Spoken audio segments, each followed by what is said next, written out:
Hello, everybody. Welcome to the Superior Adventures Guild. My name's Dave, your humble dungeon master, and tonight we are the playtesters. I'm here with some new friends, some old friends. We're gonna jump into a fun game of Dungeons and Dragons tonight. This is really cool because we are tonight playtesting, as our title would suggest, some content that was created by our friend Christian over at CZRPG Publishing. So if you know Christian, you know and CZRPG Publishing, you know the kind of material they put out. We're lucky enough to have an advanced sneak peek at some really cool stuff, and we're gonna run through tonight. We're gonna play some games. We're gonna play some encounters, and then we're gonna provide some feedback to Christian and his team about our experience. So that's the whole idea of this. It's Monday night. Why wouldn't we play Dungeons and Dragons? I mean, it just makes a ton of sense. I'm gonna do this, guys. I'm gonna read the plot hook for us, and then we'll go around and have folks introduce themselves, tell us where we can find you online, and tell us a little bit about who you're playing tonight and how they connect to that plot hook. So let me read this off first. So, in a previous adventure, your team, the Growling Hawks, discovered a lost tome which mentioned the Valerium fungus, along with the approximate location of where the spores of this fungus could be found, hidden, as it were, within the caverns of a magically floating sky island chain, an archipelago known as the Cloudcaves. The tome suggests that the Valerium fungus is linked with the creation of flight potions in some manner that you're unsure about at this moment.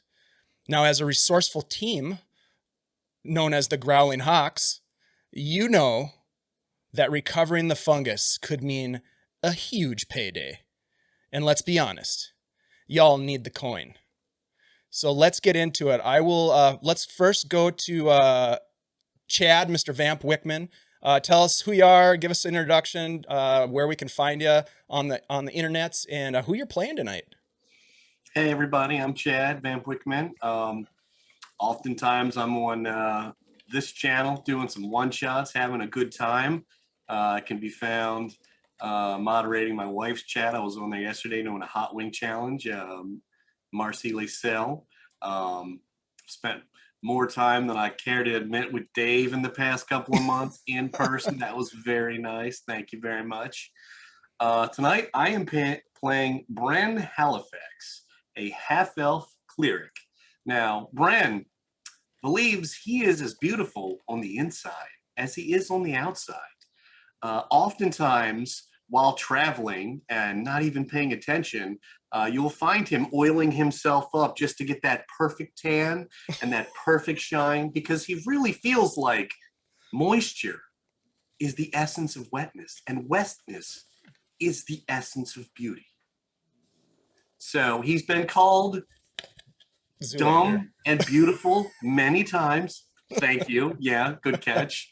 And yeah, I mean, you know, his night outs, you know, his days outs, his waking up, not knowing where he is sometimes, he's got to pay the bar bills. So, you know, the thought of some extra coin to help out, that goes a long way.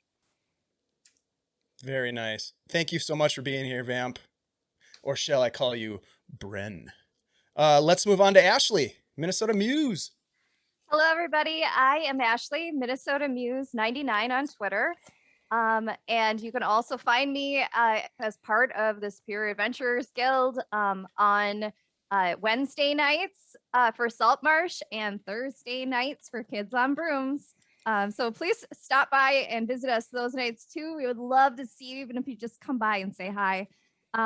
Tonight, I am playing Helza Folklore, and I am a gnome magician. Yes. So Helza is accompanied by her bat companion, Mr. Sleeks, and we are on the lookout for some spell components. These are going to be the real deal, unlike that unfortunate Mocklet incident that happened before that turned out to be Bat Guanu. She looks at Mr. Sleeks. Anyway. Oh, that's great. Mr. Squeaks. Oh, we need to get a token for Mr. Squeaks. If you have one handy, let me know, Ashley. Let's move on Find to Andy. Hey, I'm Andy, the old goat Headley. I write stuff. I'm on the DM's Guild. Just search the old goat. Um, I have a small beard company. We make beard products. You can check us out at oldgoatbeardcompany.com. Tonight, I will be playing Bon Frostbeard, a mountain dwarf ranger. Um, very musky, very dirty, very in touch with nature. He is also a forager and loves to find flora and fungi, and he is in search of the valerian mushroom, one fungus he has not acquired in his history of collecting such prize fungi, lichen, molds, things like that. Very And some cool. coin will help too. Absolutely. Never hurts. Thank you so much, Andy. Glad you're here. Thanks for your support as our sponsor on our Wednesday night stream, too. Really appreciate that support. And then last but not least, Tyler. Hello, I'm Tyler, or Tythalanos on Twitch and Twitter. Mainly just do a lot of video game streams on there. But tonight I'm going to be, following my passion, playing some D&D. And so I'll be playing Norak Esgroth, a brass dragonborn sorcerer. Definitely very small, much smaller dragonborn than you would expect, very sallow looking. But I am here hoping to chase after those components for that mystical flight potion that I've ever been longing for to get back to where I've come from. Very cool. Dang, you guys put some awesome thought into your backstories for one shot. I appreciate that. That's beautiful. And the beauty about one shots too is you never know. They could turn into something real special. You never know. Okay, real quick before we get started, of course, here at the Superior Adventures Guild, we have our Wednesday night Saltmarsh game. Please check that out on Wednesdays, as Ashley said. And then we also have our Kids on Brooms game on Thursday nights, which the other Chad, North Shore DM, runs for us, and it's absolutely fantastic. So come by and check those out. If you want to support the stream, follow us. That's the best thing you can do, is just follow our stream, come by and hang out with us. We love having people in the chat. This here, in fact, is a game that largely has grown out of our chat because we want to engage and have a good time with our friends. So thank you everybody for being with us, and I can't believe that we're still doing this. It's so much fun. Let's get into this game. What I'd like you all to do. Well, let me tell you this. So you guys have been traveling, okay, looking for this location. You have been moving across the countryside. You have been engaging with people along the way. You have had a chance to talk to people along the way. You've had a chance to do investigations of some kind to gather information that might potentially be helpful in your quest to find the Cloudcaves and to discover the source of the Valerium fungus. What I'd like to have you do is tell me what approach you would have used to gather information during those days of travel. Something that you might use one of your skills to make a roll, perhaps. Give me a little flavor on how you would try to investigate the location of this place or more information. And we can start with eeny, meeny, miny, mo. Let's start with Ashley.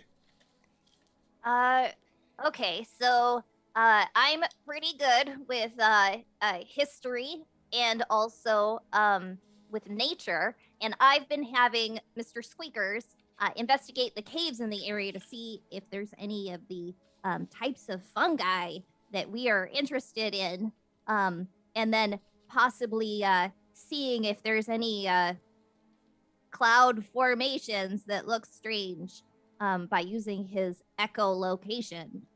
Very cool. So yeah, go ahead and roll a history check.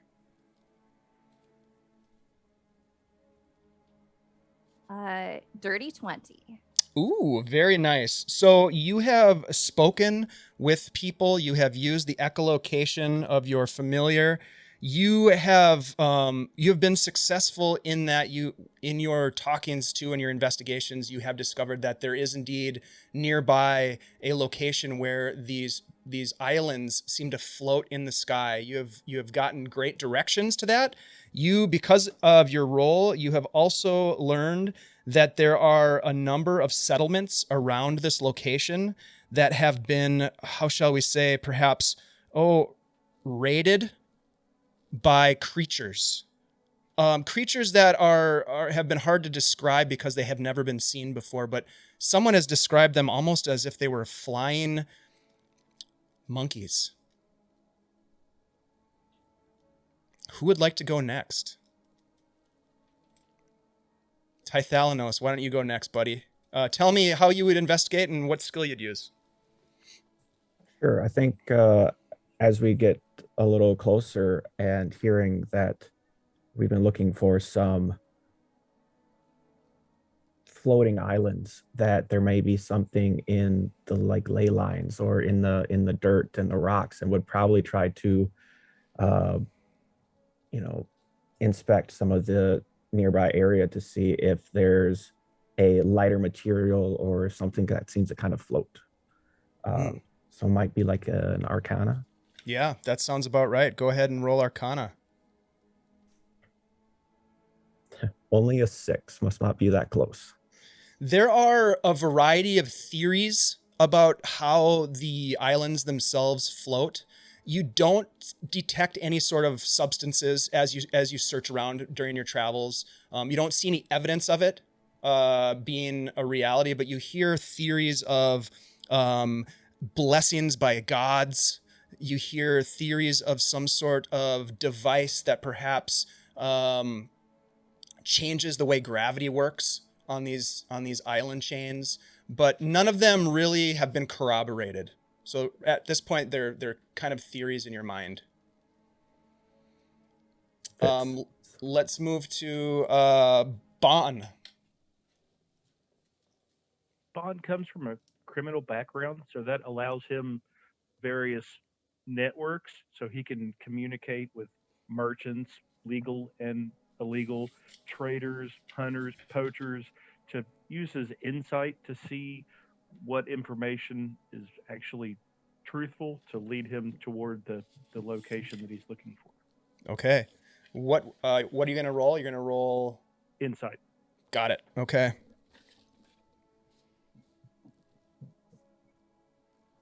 And that would be a 9. Okay. You're pretty insightful, and you've overheard some of these tales being told to Norak, and you think they're all bullshit. You think that there's some other explanation. You're not sure what it might be, but you don't believe any of the theories you've heard so far. They just seem fishy. But you do also pick up a second piece of information about these raiders, these flying monkey-like raiders, which the people refer to as glides because of their knack for gliding. They have not been stealing coin or equipment or supplies. They have abducted people and flown off with them. So that's what you learn. And last but not least, Bren, all oiled up, shiny in the sun. What do you inquire about? I mean, Bren's got a very high persuasion and survival. I would like to talk to my elven brothers from half of my lineage to get an idea of, what these creatures are and what's going on. Absolutely. So persuasion or Persuasion sounds good. Yeah, let's hear it. Let's see what you get. That is a total of 24. Wow. 19 on the die. You have an opportunity. There is a small hunting party of elves that you run into during your journey, and you speak Elvish, and you're able to communicate with them in their language. They tell you that indeed there is something nefarious afoot in the Cloudcaves. They point you in the direction of the caves themselves and these islands that are floating, so you have a very good idea of where you're headed. And they say that, yes, there are a number of settlements around the base of this mountain, and they have been experiencing abductions by flying monkeys, and that they are more than beast. They are intelligent creatures with a plan, with tactics, as it were. They are not just randomly snatching people. At least that's the going theory of the elves that you meet.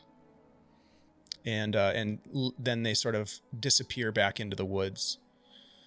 So the four of you have gathered some information as you've been traveling across the landscape. You eventually come to the base of this enormous mountain, the mountain that you've been looking for, and you can look up into the sky and you can see that above this initial mountain, which seems like a normal hillside mountain, it looks steep and treacherous and dangerous. Of course, this is D&D, but above that there are islands that float above.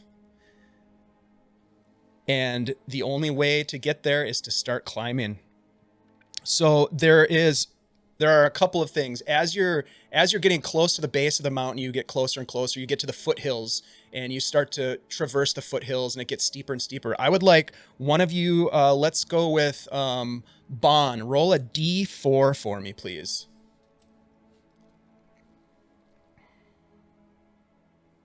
You're traversing this...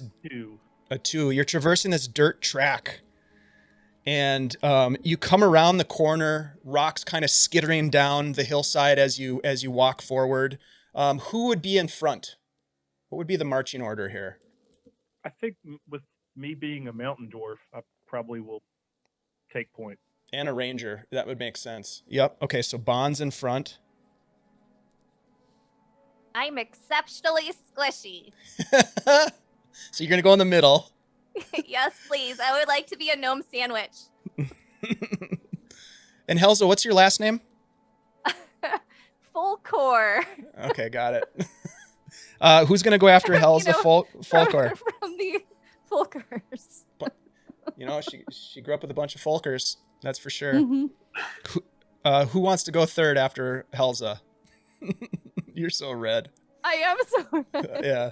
Do we want the sorcerer in the middle or at the end? Because I have good armor, so. Then I shall gladly stay in the center. All right. So That Norak, sounds good. and then Bren in the rear. Okay. As you come around this corner, Bon, you're the first to see it. There are 2 orcs. They are as you kind of look at them first, and then you hear this. And there is a giant, there's a very large brown bear that is engaged in combat with these 2 orcs. You look around, and what's your passive perception, Bon? 13.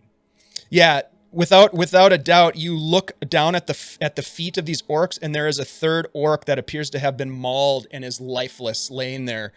This brown bear standing over, fighting these 2 orcs. What do you do? And they've not noticed me yet? They haven't noticed you. They're fully engaged, focused on this attack that they are experiencing. I'd like to cast Speak with Animals, please. Oh, yeah, absolutely. You cast Speak with Animals. Tell me, is there any sort of a saving throw on that? No. Okay. 1 action, 10 minutes, and I'm going to speak to the bear to try to find out why he's attacking, or has he been attacked? Okay. You are going to speak to the bear. Helza, you come around and you see this too. Are you going to do anything? Let them fight. Oh, nice. All right. You're not choosing any sides. Oh no. We'll deal with whoever the winner is. Right. Typical Falcon. Yeah, what a Fulker. All right, and then Norak, you see the same thing. Do you do anything? I do feel it might be safe to hold off and figure out the situation first. Okay. And we'll not hide behind Helza, but kind of hide behind Helza. That's impossible. Yeah, that would be tough. I will say that. Well, yeah, because you're a dragonborn, right? And Yep. she's a gnome. I will say this: if you wanted to, you could hold an action. But keep in mind that if you hold a spell and you don't use it, it still expends the spell.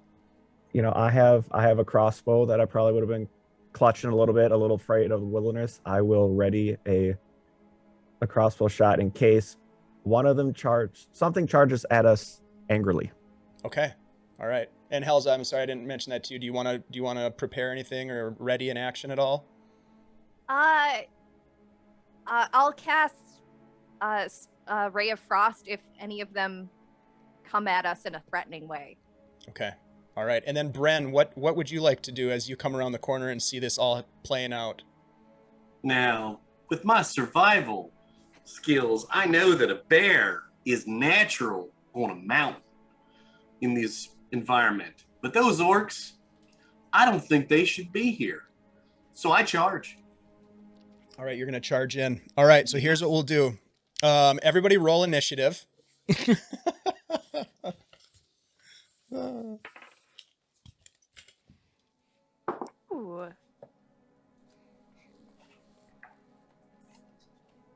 I got a nat 20. Ooh. Love it. 7 for me. 7, okay. I have a 6, pretty natural. Yep. Natural 6. And also a 7. So 2 7s, a 6, and a 20. Well, technically it's 23. 23, thank you. That's good to know. All right, so that is Bren. And Bren and Norak, which one of you, what are your dexterity modifiers? I had a 6, so I was the shoot. Okay. Oh, you were a 6. I tied. Oh, you did. Okay, my bad. Norak and Bon. All right. So Norak and Bren, who has the higher dex? Still wrong. Sorry, Bon and Bren. I have a +4 to my dex. Okay. I have a -1.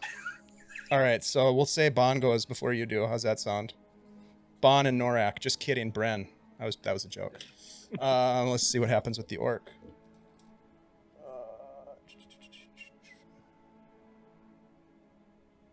Okay. And the bear. All right. So, Helza, you're at the top of the order. You're ready. You're prepared, ready to go.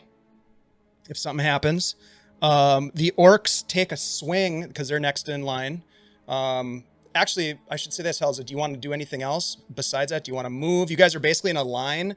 It's a very narrow path where you are. On one side, it drops off, not super steep, but if you slipped, you could roll down a scree field and maybe get injured. On the other side, there's some boulders that you could potentially hide in if you wanted to, off to your left. Can I tell what the bear is saying? What's that? Sorry, go ahead. I said, can I understand now what the bear is saying while he? When we get to your turn, you'll be able to speak to the bear. Yep. All right, I am gonna go sort of hide behind the boulders, but I will say I am bright enough not to hide in such a way that if the boulders were pushed, I would get flattened. Okay. All right, roll a stealth check for me. Alrighty. And then the orcs are going to attack the bear. And they... 16? Okay. They miss horribly. The first one misses. The second one hits with his great axe. Ooh, that's not bad at all. For 6. All right. Wow, bears have a lot of hit points. That's beautiful. All right, that brings us to the bear. The bear is going to attack back at one of these guys and misses with a 3. That brings us to Bon. What do you say? I'm going to ask the bear, what is the reason for the attack? What are the orcs doing? What's causing this conflict? You shout that out. The orcs sort of take notice at this point as you vocalize, right? You vocalize this communication, and you hear the bear growling. Everybody hears a growl, and Bon, you hear it say "food" as it's swinging. So that was your action, right, to cast that. So then, Bren, you're dashing in. You're gonna race in. Yeah. You can close the distance in 30 feet. So what would you like to do when you get there? Am I up to the orcs? Yeah, you race up right to them. Can I be right in between both of them by any chance? Yeah, I mean, for sure. Bear and orcs, are they all like real close to me? Yeah, yep. You can run right up to them. Oh yes, I'm gonna get right in between both of them, and then I'm gonna grab my holy symbol. I'm gonna say my holy word, Shasta Rasta, let's do, and I'm gonna hit them with Word of Radiance, Okay. which hits whoever I want, which will be both of the orcs. Okay. They have to make a DC 13 con save. All right. Con save. 14. Both of them? Yep. No, the first one's a 14 and the other one's a 20. Okay, well they don't take any damage. But they look at you like energy flies from me and just kind of washes over them and does nothing. they're like, "Who the hell is this guy?" They're like, "Help us!" And they continue to attack. They think you're there to help. That brings us to Norak. Brent. I'm still gonna kind of hold an action to see who attacks Bren, because I don't know what who's in the right and wrong here. Okay, you've got a crossbow. So basically, you're gonna shoot at whoever attacks if somebody attacks him. Correct. Okay. All right, that sounds great. That brings us back to the top of the order. Helza, you're hidden. You watch as your companion Bren races in and says some of his flashy stuff that he always does. You know, he's flashy. All right. Hey, Mr. Squeaks. Why don't you see if there's anything else going around here, and just give me a heads up, and I'll make him fly into the air, and then I will. Oh gosh. I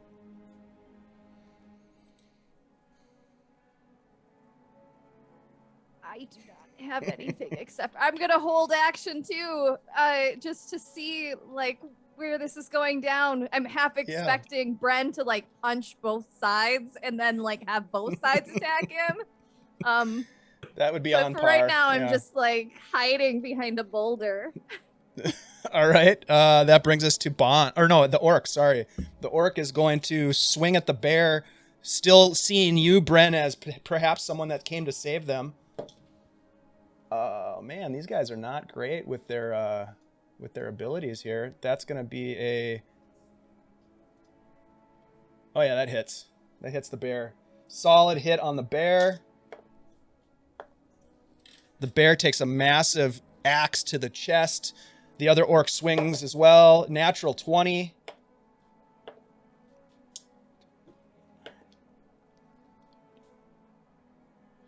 Oh, wow. Yeah, the bear is not looking good. Two massive swings at these guys. The bear is going to try to run. And it starts to kind of like hobble away from this. And Bren, you can take an attack of opportunity if you want at the bear, if you wanted to. The orcs are gonna. That's gonna hit. And the bear goes down. They drop the bear. I believe we're probably still in initiative because I don't know what you guys have planned. So we'll go to Bon. Bon, you watch as the bear turns to run and they drop it with their axes. And then they kind of like, "Argh!" Bon is going to ask them if they're okay. Like, are you guys okay? I mean, if they understand me, I don't know. You're going to speak in common? Mm-hmm. Yeah, they'll understand that. And they respond, "Our friend is dead. We're okay." And they look down, and that's when they sort of like, you know, the adrenaline starts to wear off a little bit as they look down at their friend, and one of them kneels down. Do you want to? So you spoke to him. You can still take an action if you'd like. I'll move a little closer to try to get an insight on maybe their nature. You know, were they just ambushed? Were they up there for, you know, evil purposes? Roll an insight check for me.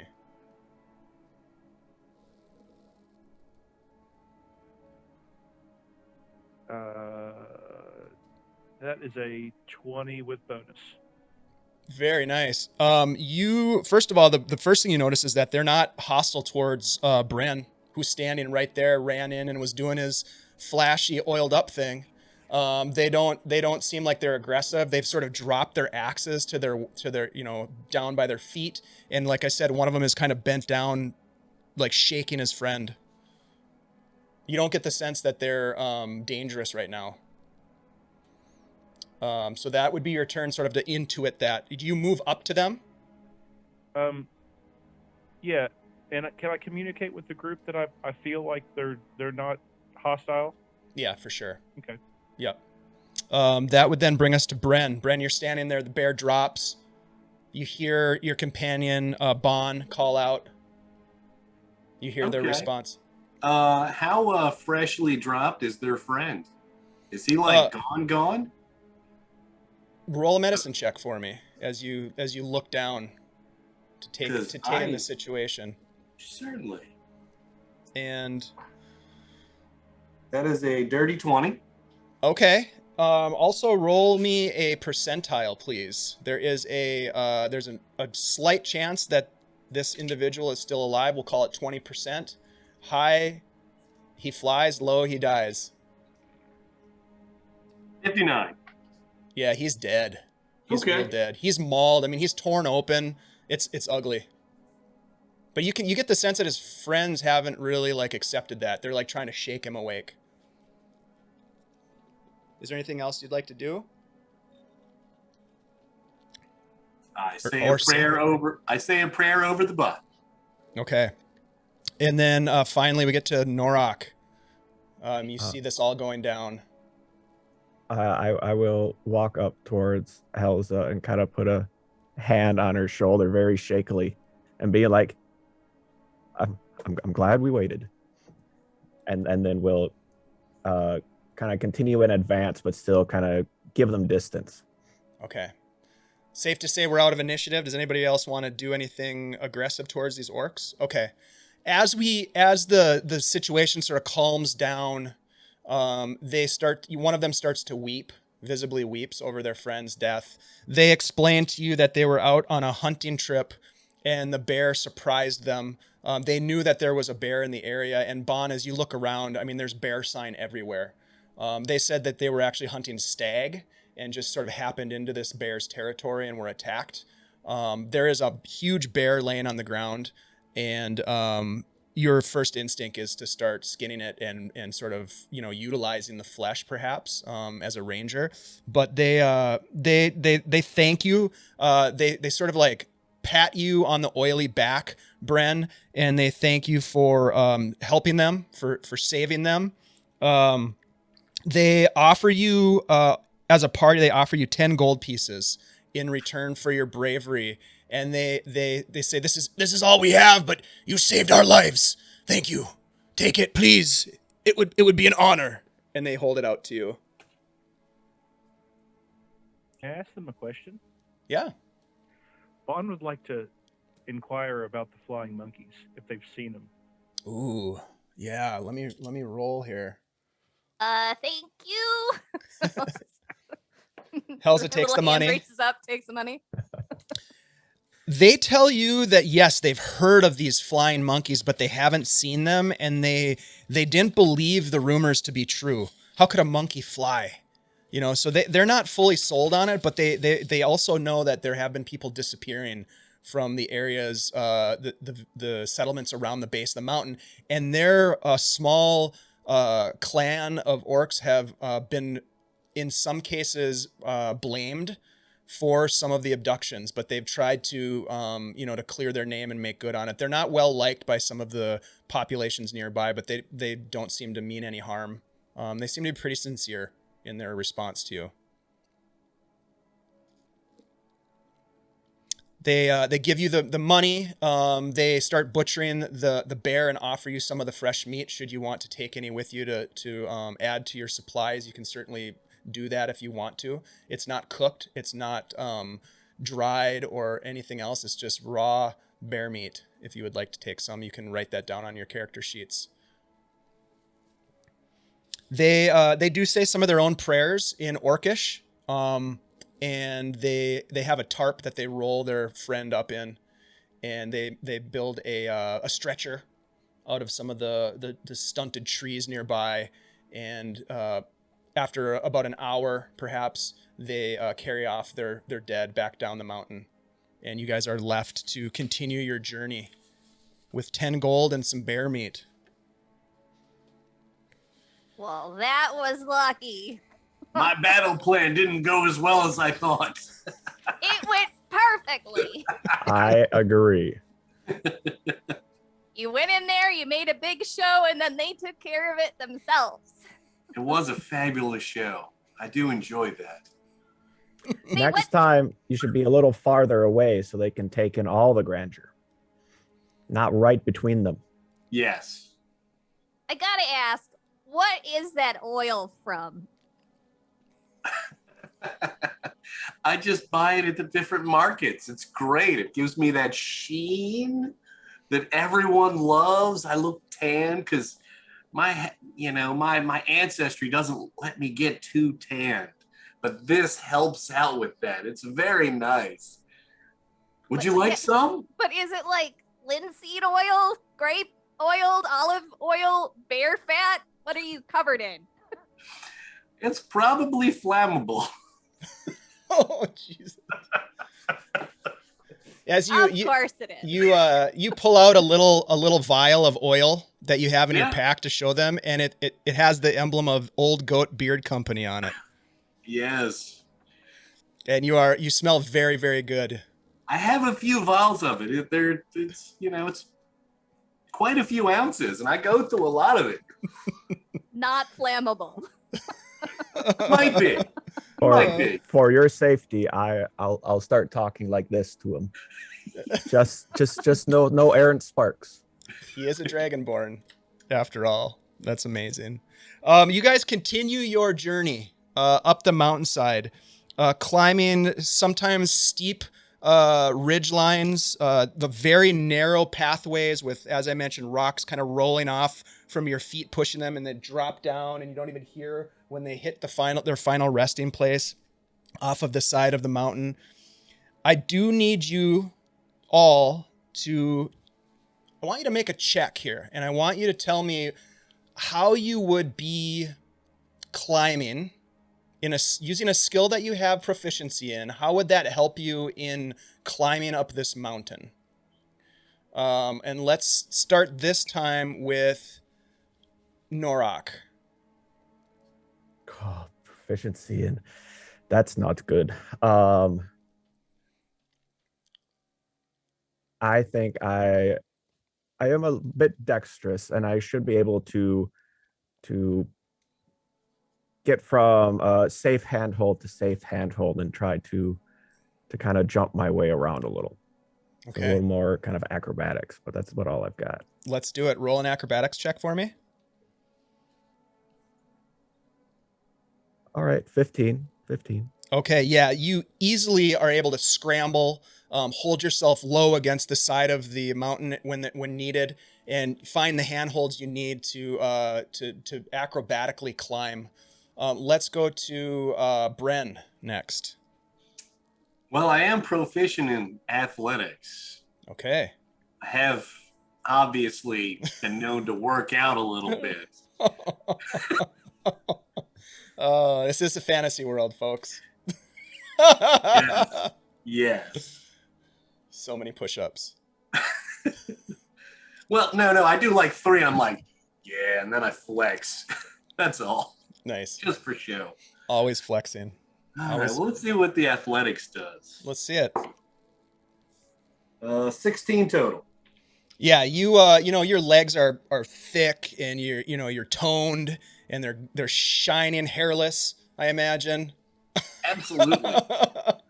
But you're sure-footed as you climb this mountainside and really, doing, oftentimes you just kind of look at your body as you're Well, climbing and you're no, like, that halfway looks up pretty climbing, good. I take out, this little piece of glass that has a reflection of me, and I just look at it and smile. Wow, And I I put it love back. it. That's great. Let's go to Bon. Well, Bond being a mountain dwarf, he's been climbing ridges and hills and mountains ever since he's been knee high to a mountain goat. So he's going to use his acrobatics skill to navigate the cliffs. All right.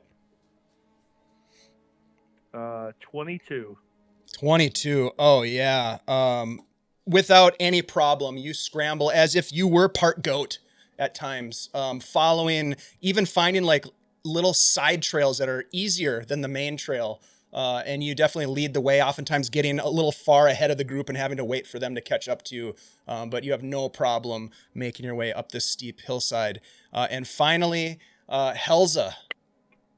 Yeah, so am I the last one? I'll be using mold earth as a cantrip to make a little set of stairs up the mountain. All right, I like it. Do you have? I'll have. If you do that, you can roll with advantage. So, Okay. what skill would you like to use? Acrobatics. Okay. All right. So roll acrobatics with advantage as you mold earth to make handholds and footholds. That's brilliant. Natural 20 for 23. Whoa. Yeah. This is easy. Exactly. As Bren is kind of like looking at himself in the mirror, you just kind of scramble up past him. I love On it. the bonus side, being oiled up, if I do fall, I'm going to shoot down the mountain, and it's going to be glorious how I am. Actually, you'll fall down all these little gnome steps. That's true. Very quickly, then. Very quickly. That's beautiful. So because of your successes, you really make great time, and you get up to the edge, if you will, of the main mountain. And the view from the top is absolutely breathtaking. You look down behind you, there's this cloud cover that's kind of set in. You're up above the clouds. You look down, the clouds seem almost small to you. Framed by blue sky, there are these floating islands above that just float. Somehow, again, you've heard rumors, Norak, but you don't know. Most of them are dotted with grasses, small trees, other vegetation. Some are connected by what appear to be broken rope bridges. One of the islands ahead is clearly much larger than the rest, with a number of cave entrances dotting its surface. So let me show you on a map what this looks like. All right, so this is where you are at the corner of this map, if you guys can see it in the VTT. And there are all these islands. So I'll zoom out a little bit. This one you can definitely see as there are rope bridges. There are islands that are separated by a sheer drop thousands of feet. So all of this in between area, this matrix that these floating islands are in, is just open space that, I mean, we're talking a D6 damage per 10 feet. We're talking about 7,000 D6s if you fall, right? Pretty dangerous. And then on the far end, you see this platform, and there is another large island with a cave entrance in it. It appears to be the place that you're headed to. So, my friends, as you see this, being the adventurers that you are, I would love to tell me what you would do to get past these islands, to get across them, to move across them. So this first one, you can move across the bridge right here. You don't have to roll anything to get across the bridge. So if you want to, you can move your tokens to this middle island here. You should be able to just kind of grab your tokens and pull them over. Now, there are as you look at the ropes themselves, they appear to be in good condition. However, many of the planks, as you can see in this next bridge, are missing.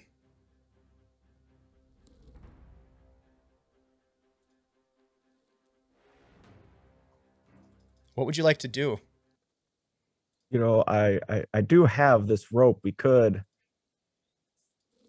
if someone was a bit stronger, we could toss someone or something or someone, I mean, across the way, and we could use those trees.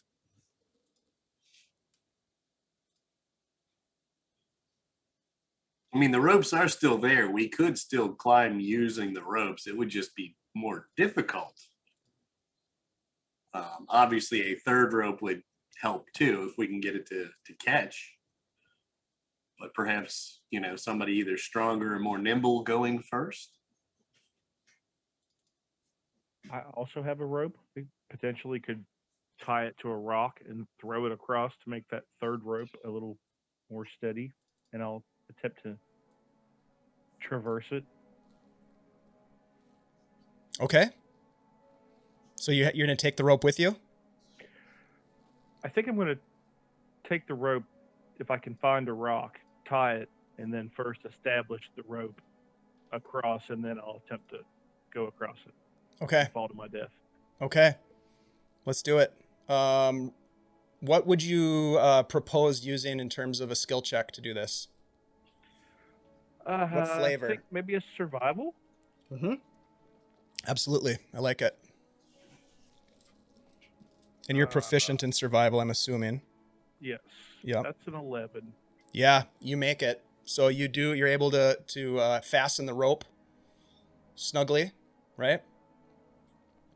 And I will say that because you have that rope plus the other ropes there, if folks want to try to traverse with those aids, you can roll a dexterity saving throw as you go across, or if you are proficient in acrobatics, you could use acrobatics.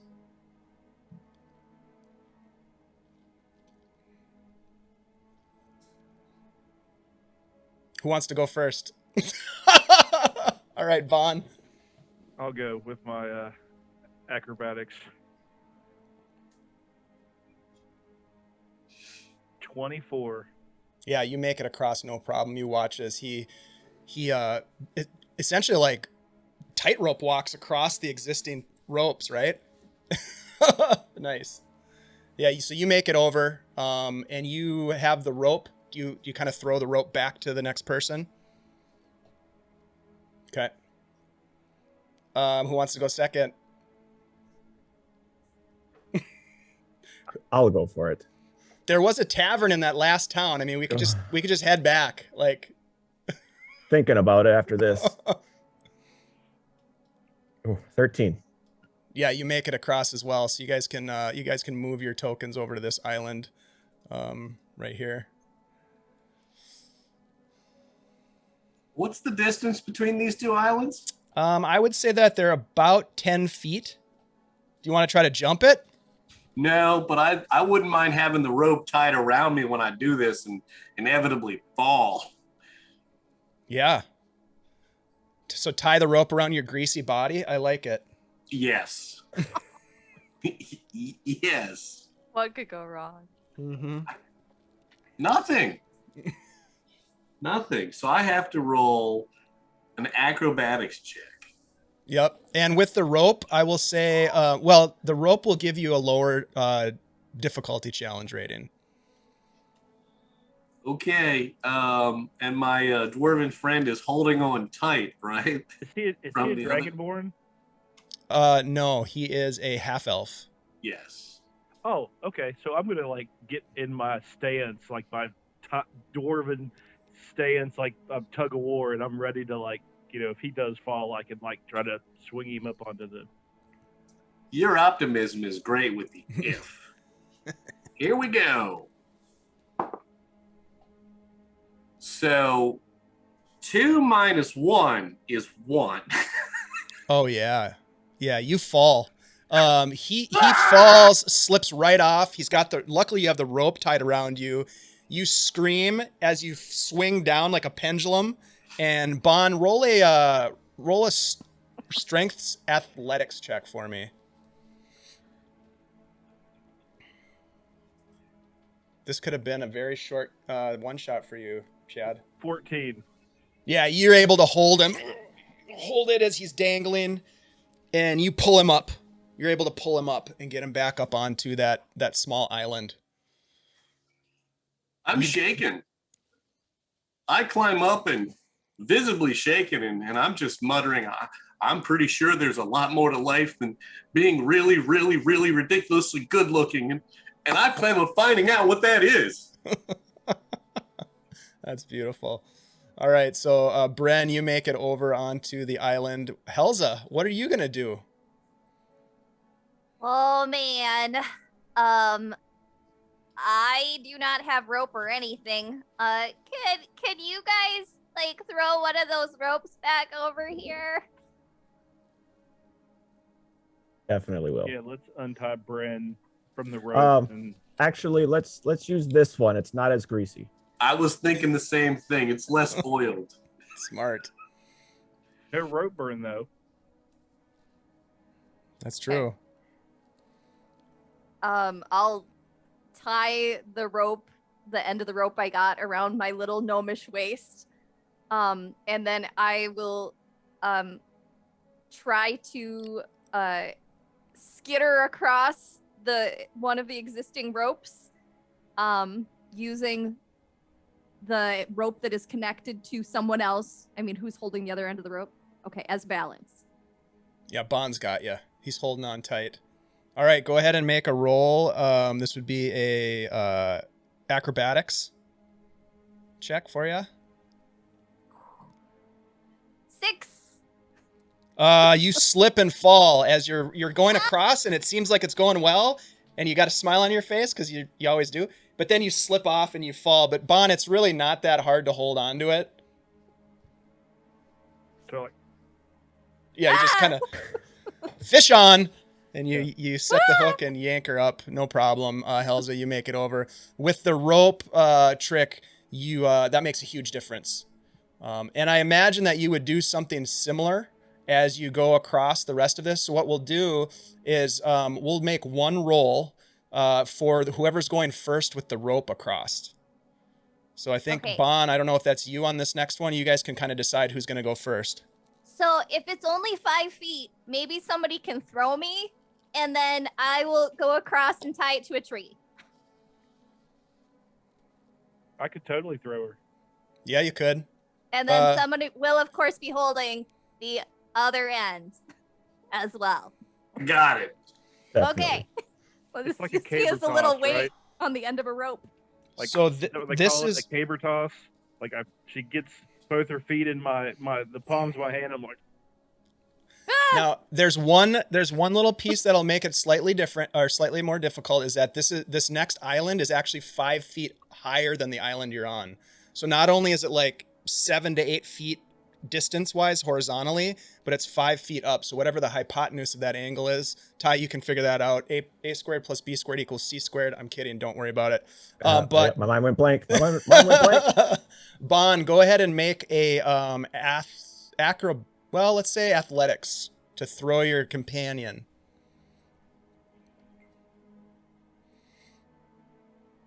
uh, 15.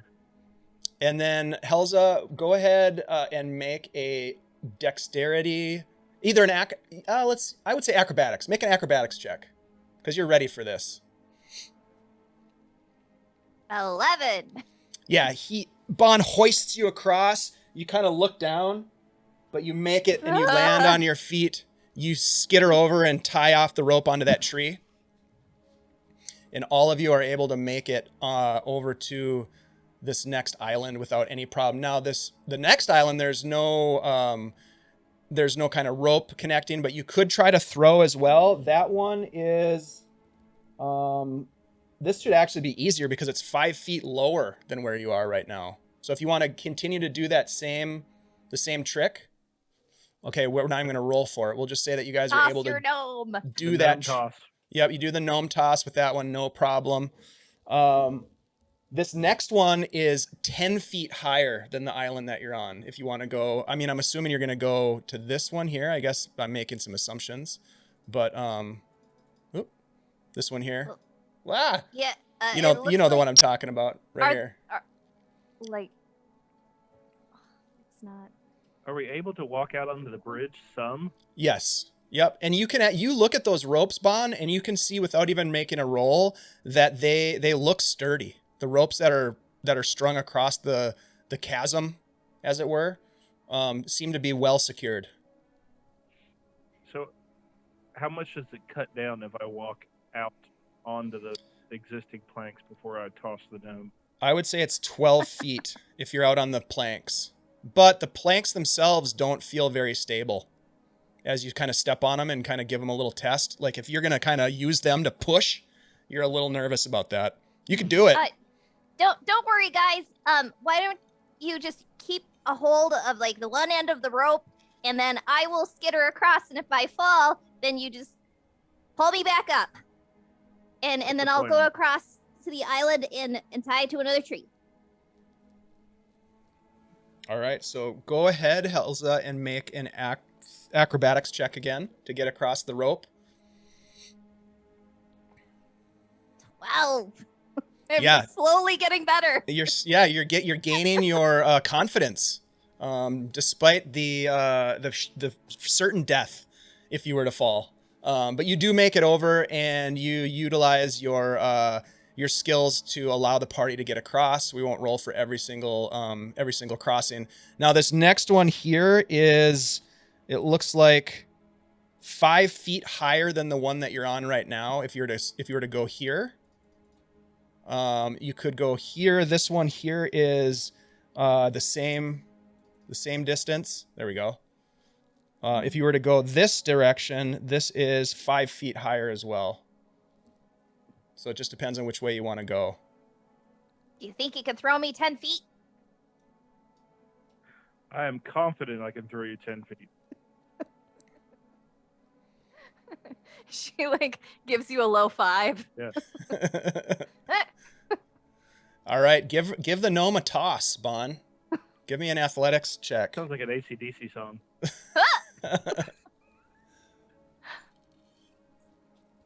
That is a dirty 20. Oh yeah, no problem. You're able to utilize your gnomish throwing abilities that keep getting better and better to make your way across. There's this next chasm here. I'm not going to make you roll for that. You're going to get across there, no problem. And this one is a little different now, because as you get across here, this bridge, only one of you can really see. Well, you could maybe get 2 people out on this precipice. One of them being gnomish would be helpful. But this island here is really only big enough for one large person, or medium size, I should say. But you could get out there with Helza if you wanted to throw her again, or if you wanted to jump. That distance is probably less than 10 feet. She's prepared to be thrown. I'm prepared to throw her. Okay. So the 2 of you sort of make your way. We're like a tag team. We're like out there. WWE tag team. Right. Throw me at him. That's amazing. Give her a toss. Ah! I'm on fire. 22. Oh yeah, no problem. You make it onto this last location without any sort of issues. You take the rope over, and Bren and Norak are able to join you on this last island. As you now look across this last bridge, and you see it appears to be intact. There is an opening to a cavern to the northeast here. What would you like to do as you get to this island? I wonder what happened to my bat. Mr. Squeaks. Mr. Squeaks, where are you? Mr. Squeaks is flittering about. What do you see over there, little guy? Roll a perception check for Mr. Squeaks, please. Yes, please. And thanks to everybody who's hanging out in the chat. We really appreciate it. Hi, Marcy. Good to see you. Checking in on your husband to see how he's doing. He's still alive. He's definitely greased up and flexing his muscles. I'm currently greasing myself back up. This was a lot of effort, and I feel like all that rope action took some of the grease off, so I have to get it back. That's pretty hot. Hi, Jules, Renee. Good to see you. All hail the great Lord. That is a dirty 20 for my bat friend. And where do you send Mr. Squeaks? Like into the cave? Yeah, I send him. Sure. I mean that he likes caves. I would think so. So are you doing the like classic like looking through his eyes as he flies about, or are you just gonna wait for him to kind of come back and tell you some things? I'll look through his eyes. Very cool. Yeah, he flies in, and there is some illumination inside the cave. It's probably like midday, possibly getting into the late afternoon hours.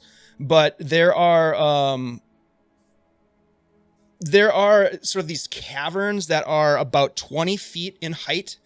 There are stalactites and stalagmites that are either protruding, if they're stalactites, from the ceiling and mites from the floor, dripping with condensation. And there is, it's very uneven rock inside of this place.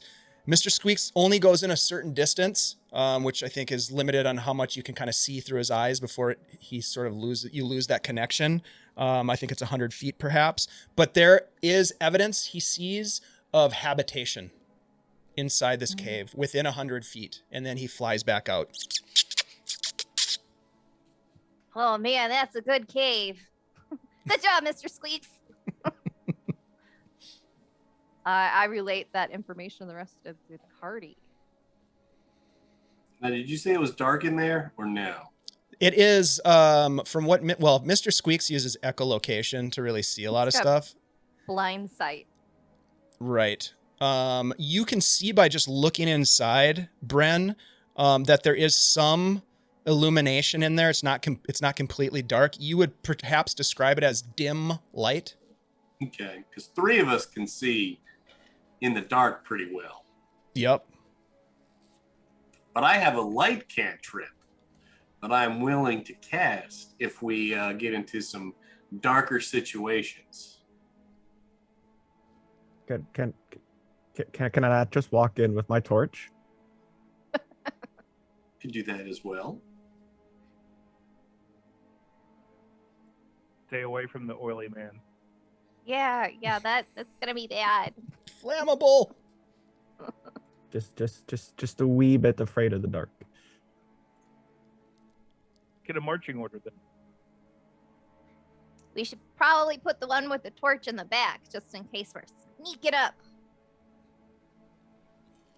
And if you want to, you could put it out and just like, you could put your hand on my head, and then I could like lead you into the cave. But, you know, it's up to you.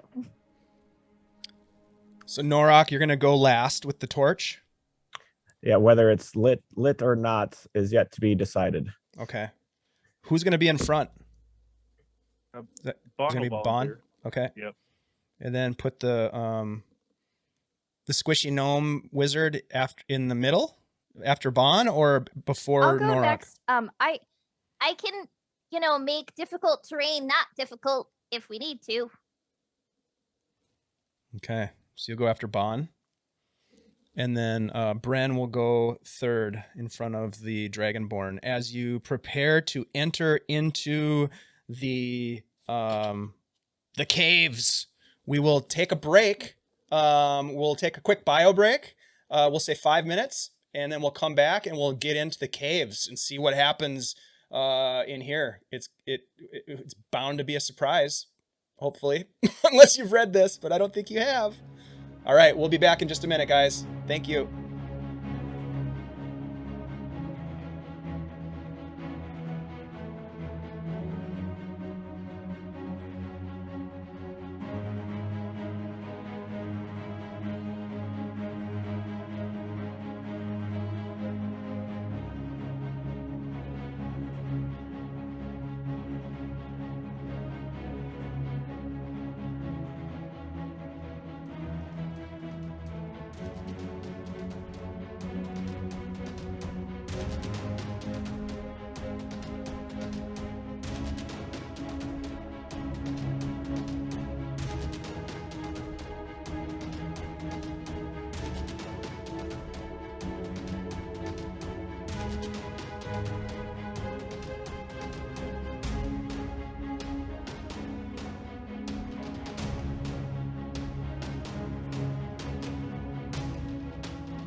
And we are back. All right, so before we jump back into this, let's do a quick round of introductions. Just introduce us and tell us where we can find you online. If you've got anything that you want to promote real quick, go for it. Let's start with Ty. I'm Tyler, or Tythalanos on Twitch and Twitter. Come join me for some streaming video games right now, but that's about it. We'll get into D&D as I can in the future. Hell yeah, thanks for being here. Andy, tell us what's up. Andy, the old goat Headley. Follow me on Twitter at flatback_4. Search the old goat. I write stuff and make stupid jokes. And beautiful, beautiful beard products, which are amazing. Right, Ashley? I am sure I've heard nothing but wonderful things, honestly. Absolutely. But unfortunately, People are raving. I don't have any beard. You don't, but you do have other stuff, so tell us what's up. Hey, I'm Ashley, and you can find me at Minnesota Muse 99 on Twitter. And I also play in a couple of the other Guild Superior games here on this channel on Wednesdays and Thursdays. Hell yeah. Thanks for being here, Ashley. Vamp. Dad, Vamp Wickmann on Twitch, Vamp Wickmann 05 on Instagram, and I'm here sometimes having fun, and yeah, let's do this. I like your excitement. Thank you so much for being here. And of course, my name is DM Dave here on most nights when we're doing something. I'm here. Wednesdays running Beyond Saltmarsh, which is our Greyhawk campaign, and Thursdays I have the pleasure of playing in Kids on Brooms, which is so much fun. I can't wait to get back to it this week. So now, my friends, as we jump back into this, you have determined your order of marching, with Bon in the front, Helza coming in second, Norok in back with a currently unlit torch. An unlit torch. Yummy. An unlit Delicious. torch. Yeah, exactly. And Bren in there in the middle. As you begin to move in, you find yourself in a cavern, as I said, about 20 feet ceilings, stalactites that are hanging down, dripping condensation. There is a dim glow throughout the cavern system. Some of that glow is ambient light, perhaps from fissures and cracks in the cavern itself. But there is perhaps a more, magical glow, perhaps, of blues and purples that you just catch faint hints of glimmering in the distance. Bon, as you're in the front, you notice, taking steps inside this narrow cave entrance, that there is a fork ahead. The uneven terrain making it, hey, sloppy waffle, thanks for following. The uneven terrain, not difficult terrain, but certainly something that you pay attention to as you move forward. So my question to you, Bon, and others, is are you moving forward at a normal pace without regard to keeping your approach concealed, or are you moving with stealth? I myself have my crossbow ready, and I'm doing a slow stealth walk into the cavern system. Okay. How about the rest of you? Helza, are you stealthing behind? I'm Helza stealthy. Helza. So I'm gonna stealth it too, yes. All right. Bren and Norok? I think after the first stalactite to the face would have definitely be going slow. Okay.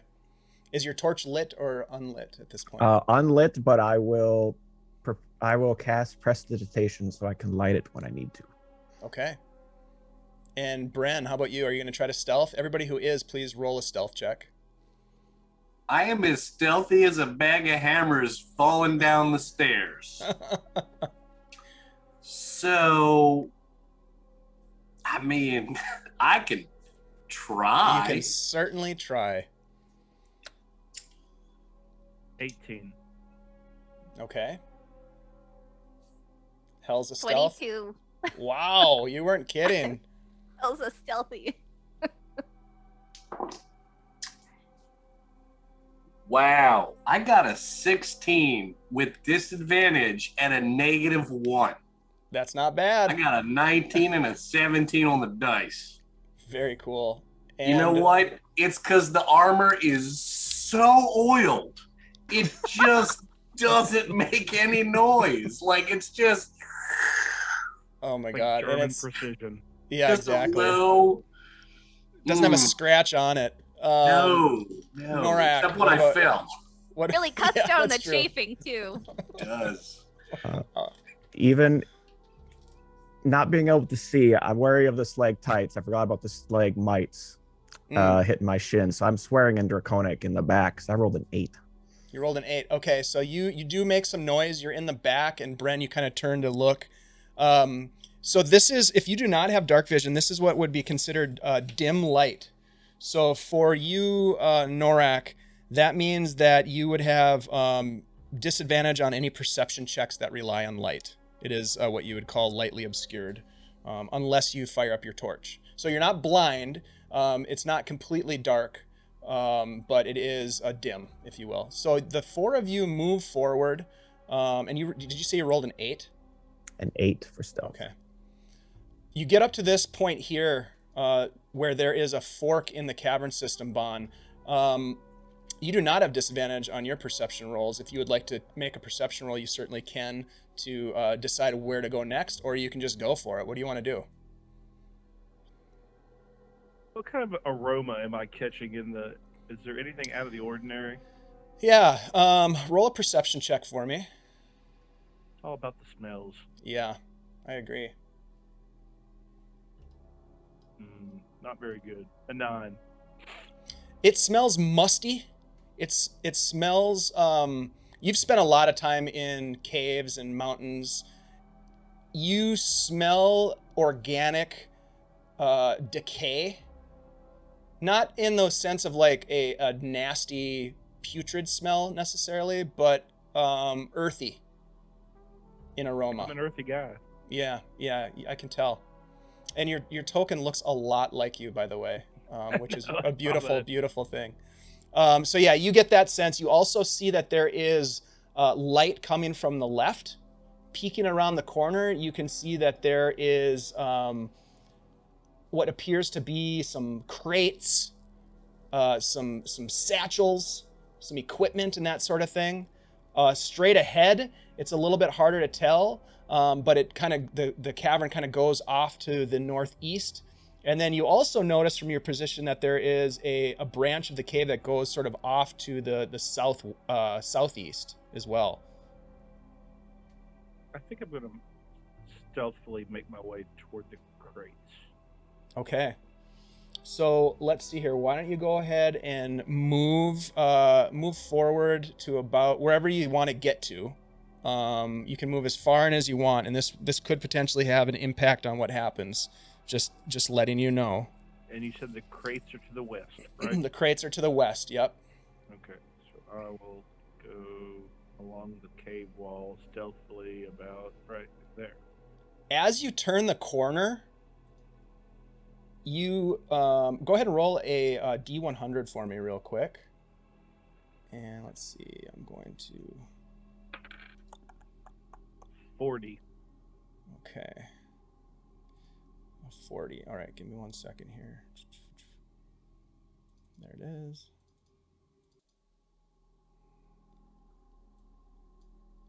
You come around the corner and you see a couple of creatures. They look to be, at first glance, they appear to be almost like monkey, almost like ape. They're medium-sized. Actually, no, they're small. They're small-sized, and they are talking to each other, and they are busying themselves about in this space that you now see into. What are the rest of you doing as Bond sneaks around the corner? Bond, roll a stealth check for me, by the way. Waiting for screaming. I guess I'm gonna be following Bon. Right. 13. 13. Okay, let me roll. for them. You're going to follow Bon, Helza? Okay, so go ahead and place your token where you want to be. Okay. Bren and Norak, what would you two like? Where would you like to be positioned? Norak will be right behind Bren because I can't see much farther than that in this dim light. I see silhouettes. Right. Well, I'll move up Okay. to about there. Okay. And Norak, you can move up as well. As you do, Bon, you look over and you're being as stealthy as you can, but they somehow hear you, and you see that these two monkeys call out to each other in a low, hushed tone, and they turn towards you. I need you guys to roll initiative for me, please. Ooh. 11. 11. Let's do this. Does anybody have 20 to 25? 15 to 20. 15 for Norak. Okay, Norak. 15. 10 to 15. 11. 11, 11. Okay. Bon, 11. And Bren, what did you have? 6. Bren. Okay. Norak, this is odd because you're in the back, but you have the highest roll in the initiative, and you can tell just because your friends tense up. But you don't really know what's going around that corner. What would you like to do? Maybe they didn't actually hear us quite yet, so I will just kind of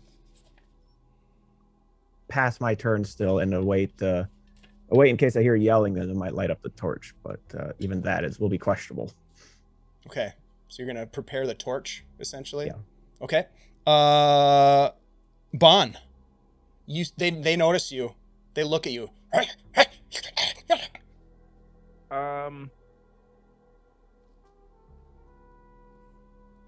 I am going to cast Speak with Animals. Okay. To attempt to communicate with the monkeys. Okay. So you're gonna use your action to cast Speak with Animals. What would you like to say to them? Ask them what they're doing here, like in sort of a harsher tone, like, "What are you guys doing here?"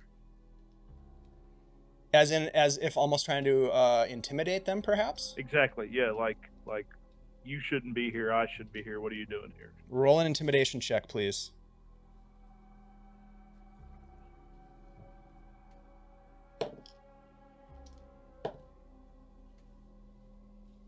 That would be a 7. They do not respond. However, you watch as their hands go to their waists and they draw scimitars. Do you want to move or use a bonus action? Do you have anything for a bonus action at this point? Because that was your action to cast the spell and talk to them. No. I'll just prepare my crossbow for my next turn to get a shot off. Okay. Helza, you kind of look around and you see that they've got their hands on their swords and they're getting ready to draw. Ah, nuts. This is bad. She's gonna whip out Ray of Frost and just ice the first one. Okay. I'm assuming is that a attack roll for you, or is that a saving throw for me? Okay. Very cool. It is range 60 feet, instantaneous. It's a cantrip. Okay. And just one target? Yeah, only 9 to hit though. Yeah, it kind of sidesteps and it misses. Do you want to move? Kind of frosts up a little bit. And then I'm going to actually step back around the corner. Okay. And Suddenly got a little crowded back there. I love it. Bren, your little gnomish friend kind of skitters past you and kind of gets behind you. Oh, Gosh, well, man. I'm going to have to move forward, and I'm going to cast Bless. What did Helza say? Aw, shit, man. Sure. I love that. That's great. All right, you're gonna cast Bless. I am going to cast Bless on my friends. Okay, and that gives I'm them gonna look- a D4, I believe, to saving throws and attack rolls. It does. And I'm going to look at these creatures and I'm going to say, there are two paths for your pain: bitterness or transformation. The choice is yours. Roll They a don't- roll a persuasion check, just I'm for the hell guessing of they it. don't understand my language, but What are you speaking? well, I don't actually know what the one language even is on my character sheet. Vidalcan? What is that? I don't know. You're speaking in Vidalcan. All right, I don't know what it is. So yeah. but you're speaking don't with have authority. Well, I have Speaking- common. I don't think they Okay. speak common. You're speaking with authority in whatever language you're going to use. Yes. Persuasion, that's a 19. They look at each other, but they don't seem to be persuaded. But they kind of look quizzically as they draw their swords and move forward. And I would I would try to hey. move up to the front if I could. Okay, yeah, go ahead and move up. Hey, thanks for the raid, Oh. Phantom NJ. We appreciate you all stopping in to hang out with us. We are play testing some new content by CZRPG, and we're having some fun doing it. All right, so you move forward. They're gonna move towards you. The first one is gonna come in front of you, Bren, and the other one's gonna come in front of Bon, and they're gonna start swinging. First on Bren. Let's see. This is going to be a Scimitar Attack on you. That's 23 to hit you, Bren, Ow. for a total of 4 slashing damage. And the other glidey, these are called glideys, folks. They are small, like monkeys that can glide and fly.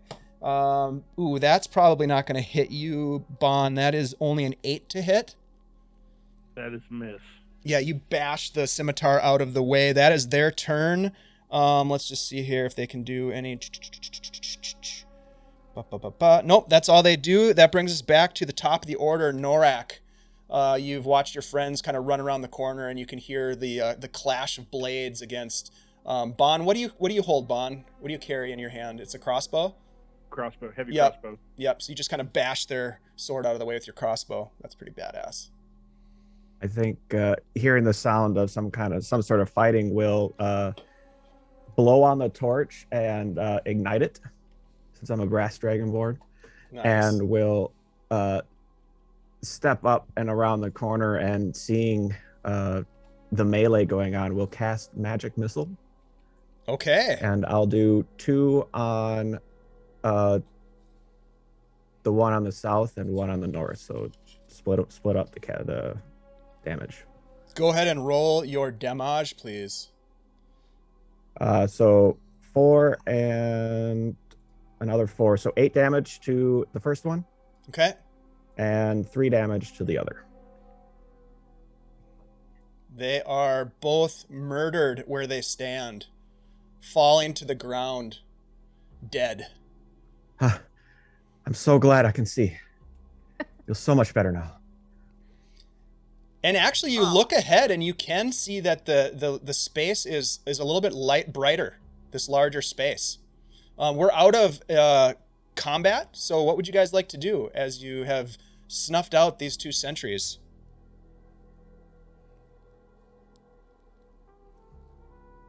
We should continue. Yeah, let's stealthily go further into the room. Can I tell, are those creatures like a regular creature or a magic construct, or like I've never seen one of those before, right? Roll an Arcana check or a Nature check, whichever you prefer. Those of you who are going to stealth forward, roll a stealth check and go ahead and place your token anywhere in that cavern where you want to go. Arcana of 22. Oh, very nice. Okay, here's what you do know. You can see as you look at them that they have this flexible membranous structure between their arms and their legs. As you kind of pull one of the arms up of these small creatures, you can see it's attached as if it's like a wing. Like a bat? Yeah, a lot like your bat, for sure. Just like Mr. Squeaks. It's that same kind of material, that same kind of, that membranous patagia is what they're called. And that's what you imagine allows them to glide. With that roll, you do think back upon legends that of a lonely druid who awakened a troop of monkeys to be his friend with powerful, powerful magic. You're not sure if that tale is true or not, but you remember hearing it, maybe reading about it. But that's about all you know. You've never actually seen one before, but this is quite interesting to you because you've heard of them. These are glides. Lonely druids do weird things, man. That is absolutely true. They do. All right. What'd you guys get for stealth checks? Anyone who's being stealthy? 26. Okay. I got a 6. Obviously, the sword that hit me knocked a lot of the oil off. So you can hear the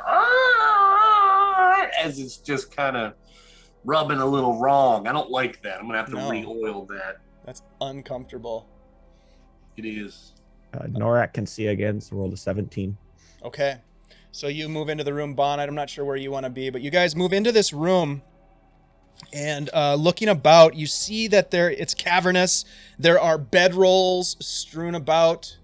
Let's see. Actually, no, there's not bedrolls. This is not that room. This is a different room. There are suspended from the ceiling 4 iron cages, as you can see off here in this location. And then over here, there are 2 more. Whoa. Over here, there are 2 more. There is in one of the cages a figure. Psst, hey, psst, hey! He reaches through the cage. Hey, get me out of here! Hey, you! Let me go, please! Shh, come on. We need to free this individual. Yeah, free me! Come on! Shall I throw the gnome?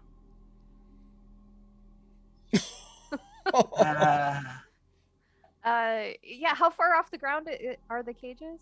They're suspended from the ceiling. They're probably about 10 feet off the ground because the ceiling is probably another 15 feet up past that. Maybe if I stood on somebody's shoulders, I could reach it. Sure. Who's tall? Not me. I might be the tallest one here. They're probably the strongest of the 2 tall ones. Okay. Oh man, you're so oily. I need an assist. Norak will kind of try to guide her a little bit to give her steady point. What do I see when I get up there? You look and you see this dirty human. He's got a long, scraggly beard. Obviously has not been using his Old Goat Beard Company oils. He doesn't look very well groomed. He smells. His cage is filthy. There appear to be some food scraps in there.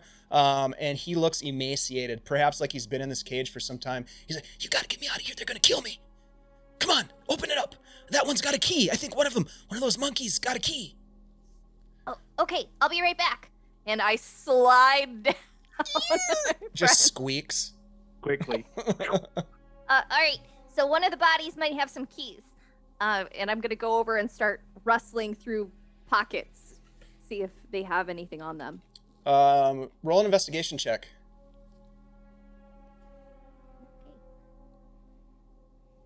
Okay. 9. You find a key on one of these creatures. You also find in a small pouch 13 copper pieces. Ooh. High rollers, they are. These monkeys. Man. All right. Okay. So Come on, I've quick. got the key. All right. Help me back up there. All right. All right. Can I reach the keyhole or should I give the key to the guy? No, you can reach it. Yeah, Okay. Come on, quick, come on, before they come back. All right. I open it. He kind of pushes past you, almost knocking you out of. Are you? Yeah, and he jumps down and he kind of looks around. Thanks. I gotta get out of here. I don't know if you'll make it on your own because it was really hard to get here. Shit. What are you doing here? We're looking for mushrooms, but maybe we're investigating something else. And I look at the other party members. There's a lot of mushrooms around here, deeper in the caves. I don't know what's going on, but there were other people in those other cages, and they took them away. I heard screams. They're coming for me next. Has it mainly just been the monkeys? Yeah, the glides, we call them. Glide. I offer him some oil for his beard. Oh, thanks. He smells noticeably better. Beard Maybe immediately improves. Yeah. maybe you should just follow us and just stick to the back and then like hide if anything happens. But when we get out, you can just come with us. Maybe I'll just hide here.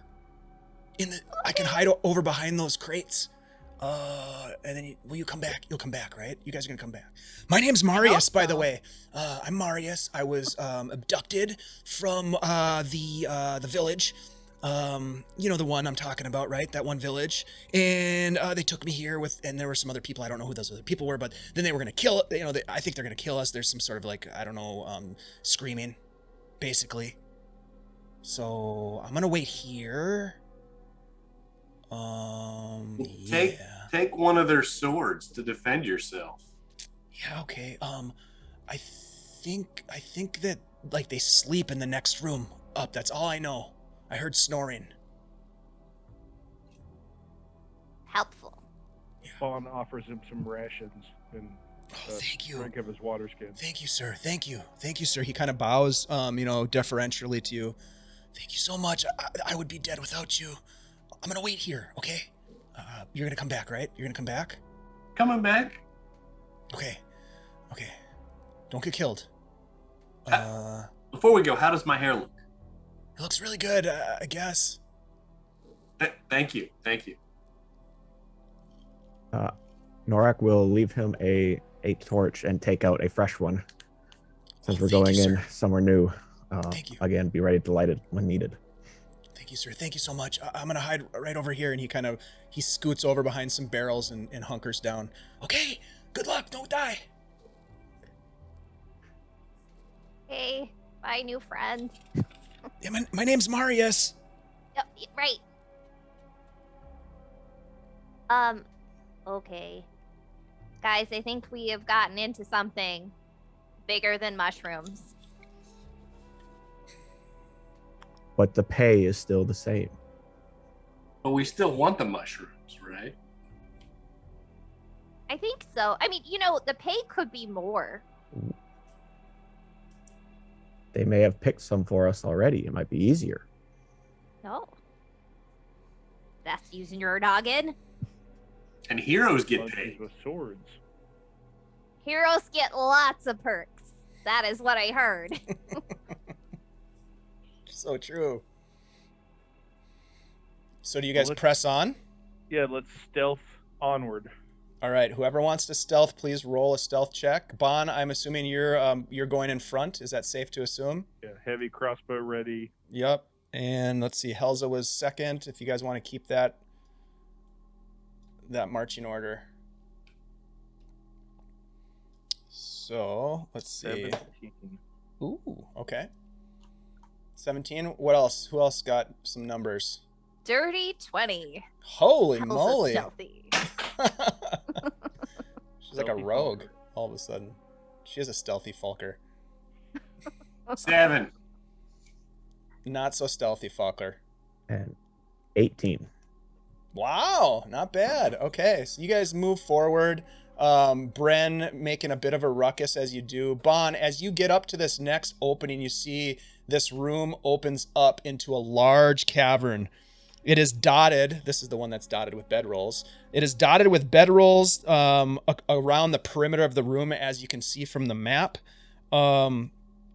And there are boxes. There is a small fire that gives off a little bit of light. It's not a fully blazing fire, but it is sort of like glowing embers. It hasn't, no fresh wood has been thrown on it for at least the last, you would guess, maybe like 10, 20 minutes. And then there is a statue of a winged cherubic-like creature at the far end of the room that is interesting, but you're unsure of what that is. There is a slight glow from some very small things that are growing on the edges of the cavern itself. Do you want to move into the cavern, or what would you like to do? Activity? Do we see anything sleeping or around the fire? Roll a perception check for me, Bon, since you're the only one that can see at this point, because you're right in the front of this narrow area. 22. You do not, interesting enough, you do not see any movement in this room. It appears to be empty. I'm gonna turn back and like do the hand signal, like, you know, don't see anything. Who's on first? Come on, we're gonna steal second. Let's go in. All right, Yeah. you guys move into the room. And as I mentioned, it is a large cavern, probably 30, 35 feet tall ceilings. There are bedrolls around the perimeter. You also see in this, let's see if I can ping. There is another cavern area right here, like a smaller entrance into a different, like cave entrance, right? And there is, this place is, it's well supplied. There's wood stacked up. It looks lived in. It looks like there are potentially a lot of individuals that live here, but there is no movement currently in this space. And you say there were mushrooms visible? If you want to take a look at some of these glowing items along the edges of the walls, you do see some smallish mushrooms glowing. This purplish glow. Yeah, for sure want to check those out. Go ahead and roll a investigation check. As Bon is looking at the mushrooms, what are the rest of you guys doing? Norak would be interested in looking at that statue. Okay. So you can also roll an investigation check if you'd want, or you could roll religion if you wanted to. I think religion. Okay. 14. 14 on religion. You this appears to be possibly a lower god of some, you're not sure what particular pantheon, but it is a winged angelic child that seems to be holding a book of some kind. Looking at the book, there is nothing inscribed on it that's legible, but it does look like it's very expensive. It is probably worth a lot of money, this statue. It looks very out of place here. Estimating its weight without moving it would put it at about, or like how big is it? It's quite big. It's probably, it's at least as big as Helza, if not bigger. So it's probably closer to Bond sized if you were to sort of put your friend next to it. There could be a way to get this out of here a little easier, though it's very scary. And Bond, what did you roll for your investigation check? 11. You're not 100% sure if this is the Valerium, but they're small specimens of fungus that, relative to other fungi that you're familiar with, they're small bits, and it looks as though this cavern at one time may have held a vast supply of this mushroom, but has been picked over pretty extensively. Is there enough to like harvest some samples? You could have, yeah, you could totally harvest some samples. Absolutely. Yep. I would like to do Why don't you roll a? Oh, what would you think would be a good harvesting roll? Like nature, survival, maybe. I'll leave that up to you to decide. What you think would be a good way to go there. I'm gonna go with survival. I'm proficient in it. So Okay, that makes sense to me. 8. Terrible. You're able to get a couple ounces, you think, of fungi. Definitely less than a pound. I would say like a quarter pound, maybe. Right. And it takes you a little bit of time. Helza and Bren, what are you doing in the space? Can I look at if those mushrooms are magical or have any magical, I don't know, like ability or like, do I know what they're good for kind of thing? Do you have detect magic by any chance as a spell? No. Okay. You could definitely roll an Arcana check just to kind of get an idea if you've seen these before as you kind of get up and take a peek maybe at some of them on the wall. 16? You know, your best guess is that these are Valerium, but you don't know, and you've never seen Valerium mushrooms before. You could certainly take one to study. You know, take a sample if you want to. You could. What else could you do? You could eat. You want to eat a mushroom, a magic mushroom? Yes. Just a nibble. Do you really? It's an Do I awesome not? idea. It's up to you. Sure, I will take a bite of the Why mushroom. did I say that? All right. Yes. Roll a Constitution saving throw. I'm a gnome. I'm always hungry. You take a sample. While she's gonna start her Oh no! fantastic voyage into the wonderful Magical mystery world. tour. Yeah, exactly. A natural one. Helza, you take a bite of this thing, and we'll come back to you in a second. Bren, what are you doing? I'm looking over at this Jesus. the cave that's over here, looking for Mm. tracks or anything. Okay. Roll a survival check as you look for tracks. Helza, you nibble on it. It tastes terrible. It is it almost tastes like I would say, I don't know. It tastes like, Cow poop. yeah, cow poop or like vomit. And you are poisoned for 1 minute. Aw, man. So yeah, no. you are poisoned. Your pale face kind of turns green. You yourself start to like dry heave over in the corner. And Bon, you immediately know what happened. You like just intuitively like, oh shit, she ate it. Bren, what did you roll for survival? Dad. 10. Yeah, there are tracks in the dust all over the place in here. This room is extremely active. You're not sure how recently, but there is I guess a bit of a let me see, what does that look like? I would say that is just a stair. As you look in, there is a small chamber, and inside there is a nicer bed. There is a cabinet that you can see from where you are, on a desk. Do you want to move into the space at all?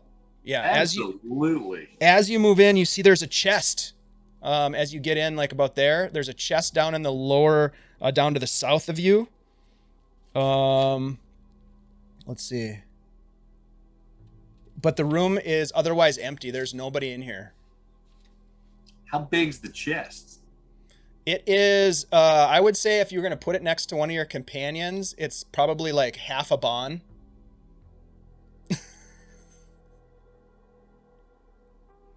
Okay. I mean, that's large. I was There's a gonna lock. pick up- There's a lock on it. Oh, I don't like that at all.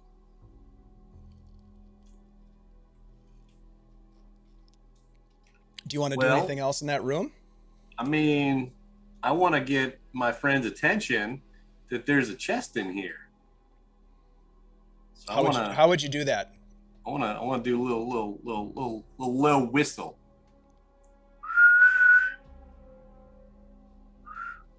So any of you that hear that whistle, if you want to, you can join Bren over at the entrance to that room. Helza is retching right now. Dry heaves. I'm puking on some bedding over in the corner. I love that. Are you puking stealthily or just normal puking? Can I? Can you puke stealthily? I mean, I can. Right? I Can't. Roll a stealth barb- check, Helza. I'm barbarian. With barb. disadvantage. Disadvantage. stealth puking. All right. So Bon and Norak, do you make your way over to the entrance to this other room? 13. No, I'm gonna see if the gnome is okay. I'm tending to the gnome, Okay. You're kind of I'll hold her head hair, hold her hair Yeah. back. Yeah. wiping her head with a cloth. Don't eat the mushrooms. Don't eat the brown mushrooms. Norak, as you Terrible. yeah, they're really bad. As you join Bren, you can see there's a chest, there's a desk, there's a really nice bed, there's some sort of an animal skin on the floor in the middle of this room. It looks as though maybe this is where the boss sleeps. I'm going to show Norak my lock picking tools, my crowbar and my mace, and I point Okay. at the lock, and I shrug. You know, I have a spell that might assist this too. I could throw some acid on it. That's Should a we, better. should we try to check out this chest? We're here because we're poor. Good point. I would like to use the cantrip Acid Splash and try to weaken the lock a little. Okay. Acid Splash, is that an attack roll? Technically, yes. All right. Go ahead and make an attack. Oh wait, roll. no. The target succeeds dexterity throw, so it should just Oh, hit where I want. Yeah, it's gonna fail. So you hit it. How much damage do you do? It'd be 1d6, so 4 damage. It starts to eat through the lock, but does not eat all the way through. Do you want to try again? I believe I've weakened it enough for my friend. Okay. What do you want to do, Bren? You're gonna take Do I- your crowbar? Do I think that putting like a blanket over it and then hitting it will make less noise but still be effective? You I'm tell gonna me. take a Yeah. blanket off the bed, put it over it, and try to hit it. Chad has done some B&Es, folks, and he knows that this that this is Clearly. gonna work. Yeah. He has a cat burglar background. Yeah, go ahead and take a whack at it. Okay. Just roll What? damage. You hit it. Just roll the damage. Okay. That is 3 damage. Yeah, you hit it. You don't hear a loud smash, but you do hear the lock fall apart and smack down on the stone next to the chest. You have broken the lock off. You open it up. Roll Oh, a dexterity saving throw. Just kidding. Absolutely. You look inside and it is filled with coin. More coin than you've seen. You estimate there's possibly, I don't know, 100 silver, maybe another 50 to 100 gold. There's a small topaz sitting on top that looks extremely valuable. There's also a small bottle that appears to be a potion. And there is what appears to be a set of goggles. I got an 18 on my dex save. I rolled a 19 on the die. Nice. Yeah, you're fine. You're totally fine. And you're stoked because you have found some serious coin in a really heavy chest. What do you want to do with it?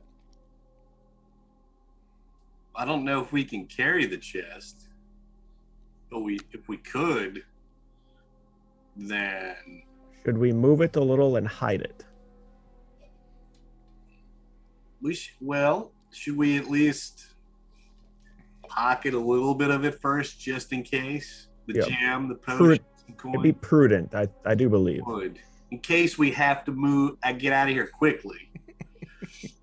Meanwhile, Bon, you're having this conversation. Bon is like consoling Helza. Patting her on the back.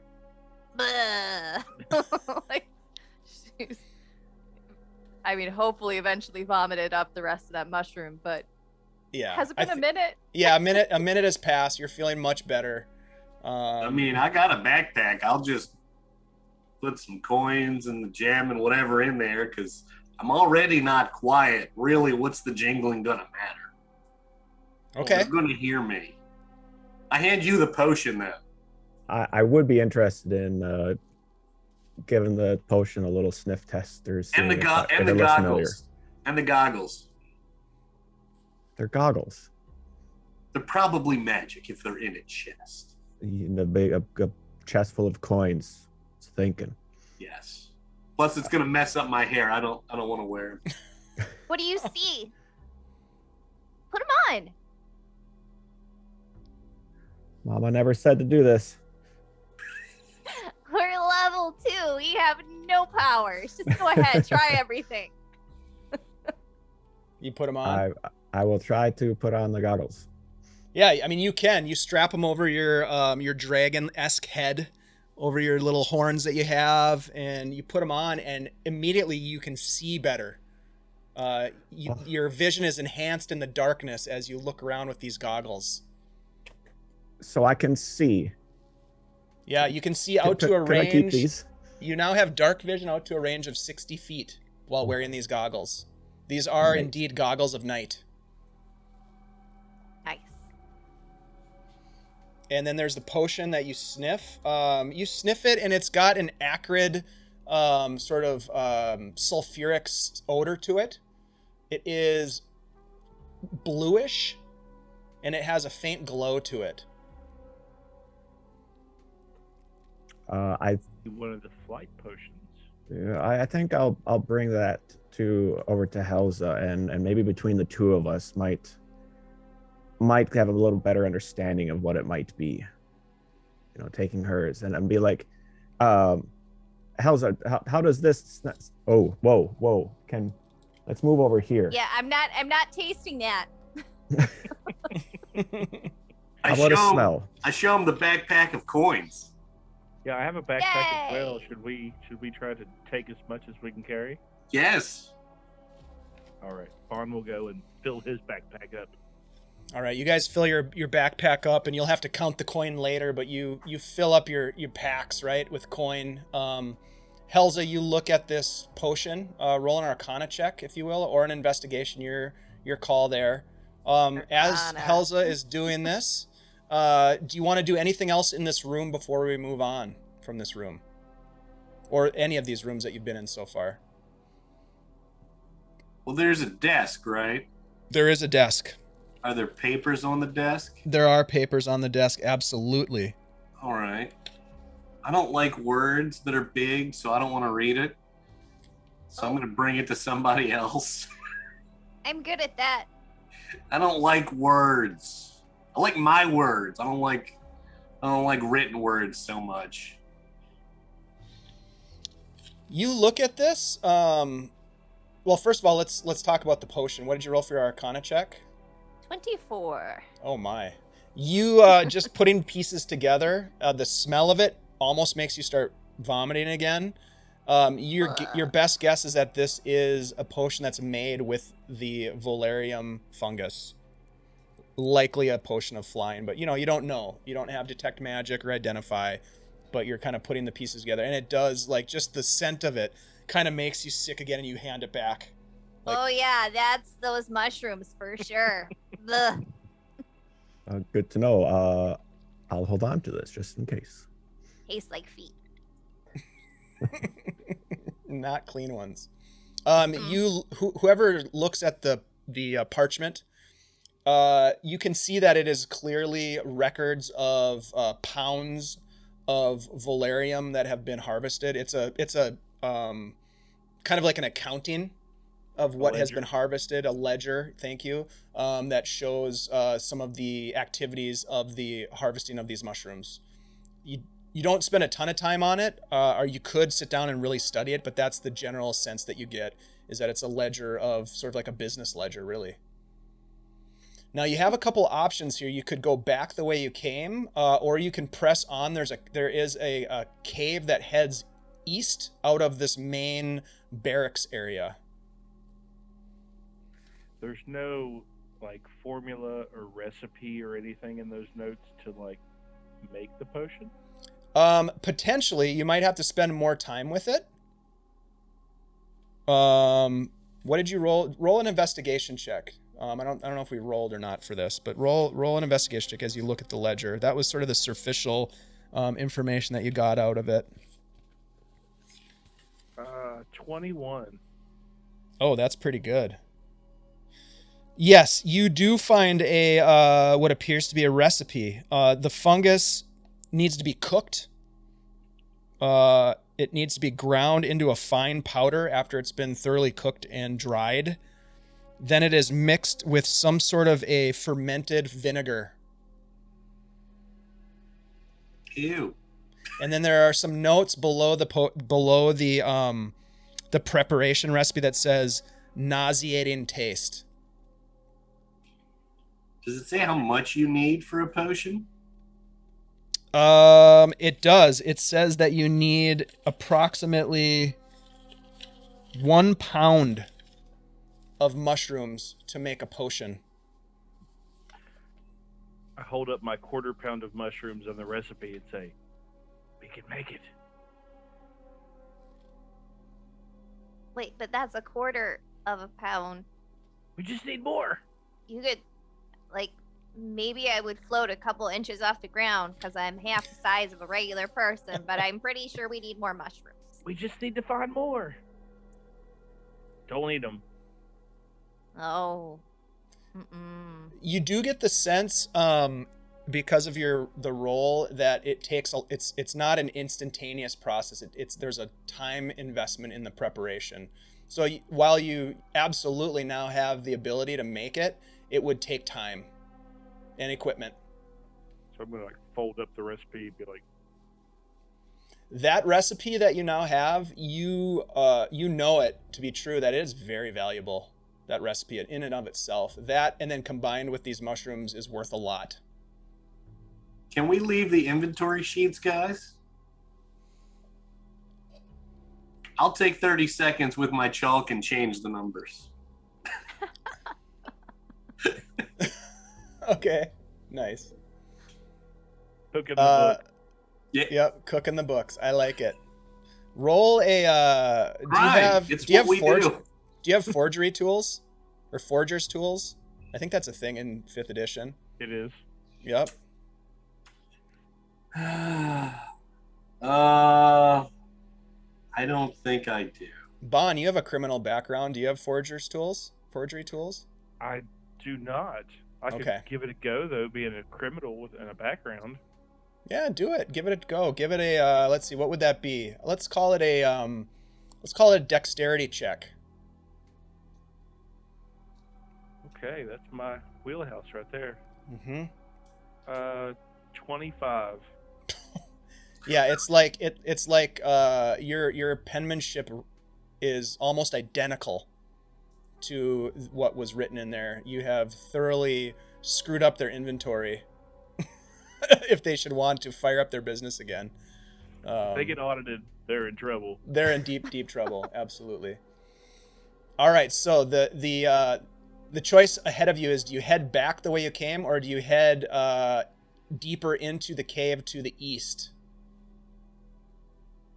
Well, these potions are expensive, so getting several pounds of mushrooms would allow us to stock a handful of potions, which would get us a lot of money, probably more than the coins we've already taken. So are we on the greedier side, or do we go with what we have with the recipe and the coins? I mean, we've come this far. Let's gather some. I'm more in. mushrooms. I'm in. I just wanted to hear it. Let's go. All right, Can I so follow my nose to see if it smells like mushrooms further ahead? absolutely roll a perception check as you reform into your marching order. natural 20 for a 22. Man, this VTT You- loves me. You now have a, I would say, intimate sort of experience with this mushroom, and you can smell up ahead that there is more of that earthy odor.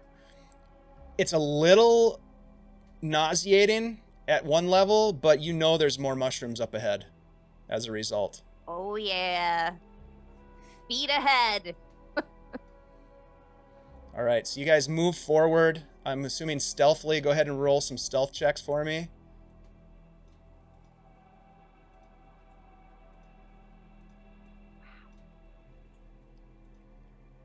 I don't mean this in a bad way, but now we have our own truffle pig. Got a Absolutely, nose you do. for the Truffle gnome. mushrooms. Yep. Truffle gnome. Yeah. Absolutely, you do. 24. Okay, 23. very nice. Helza. 22. Holy cow. I And got a dirty 1. oh my God, Bren. A -1. So it's not Bren- a natural 1. It's a dirty 1. Dirty one. I I love got a it. backpack of coins, and I'm kind of He didn't oil down the coins. Dirty, dirty one. a dirty. I've never said that before. Oh my God, Bag that's in his bag beautiful. of coins all over It's the just- place. Yeah, it's just smashing up against the wall. I'm looking at this gem, just kind of jamming with it. Bon, you look across this hallway, and you can see that there is a passage to the south. There's a passage to the north, and there is a glowing passage almost directly across the hall, right here. There's a lot of glow coming out of here. I'm gonna like turn back and like give options of which way we can go and be like,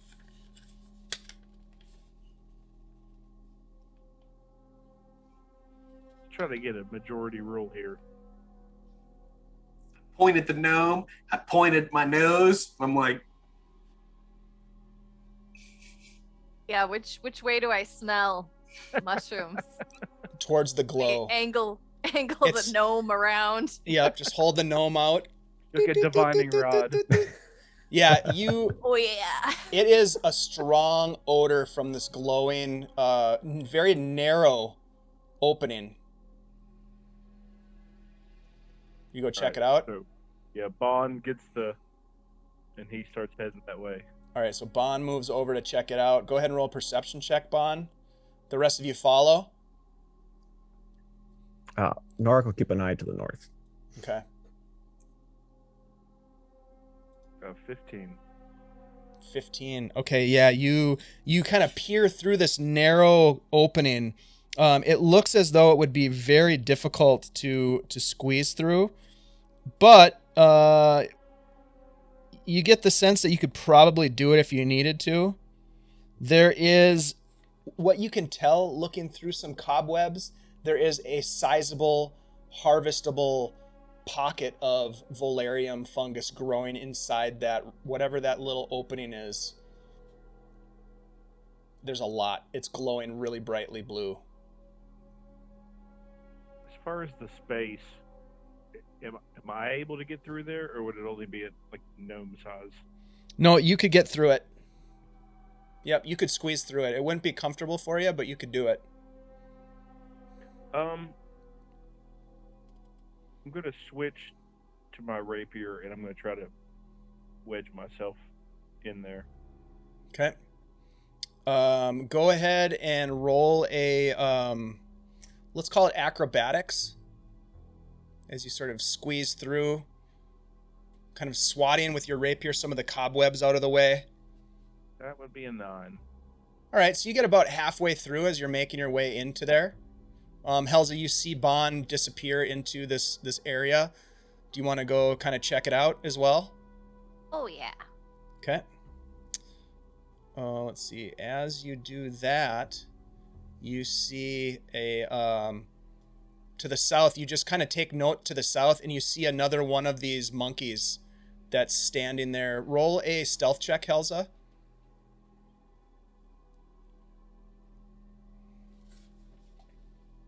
Man, natural 20. It I'm does not seem serious. to have noticed I've you. never gotten so many natural 20s. Yeah, you're in a rolling game great. before. This will come back to haunt you on Wednesday. I know it will. There's always a price to pay. You see the glidey to the south in this opening. He seems to be standing, or it seems to be standing at what appears to be a another rope bridge. It has its back turned to you as you stealthily approach the opening to where Bon has disappeared. Bren and Norak, you don't see that yet.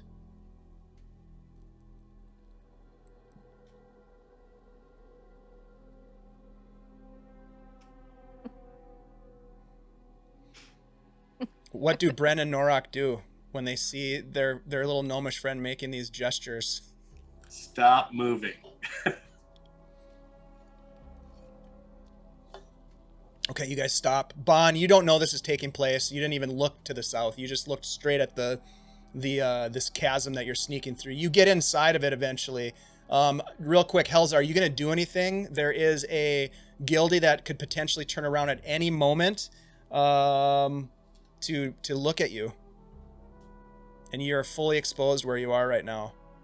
I am going to sneak into that bottleneck and hide just around the corner, but I'm going to keep an eye on that guy, and if he comes down or like sees us, I'll blast him.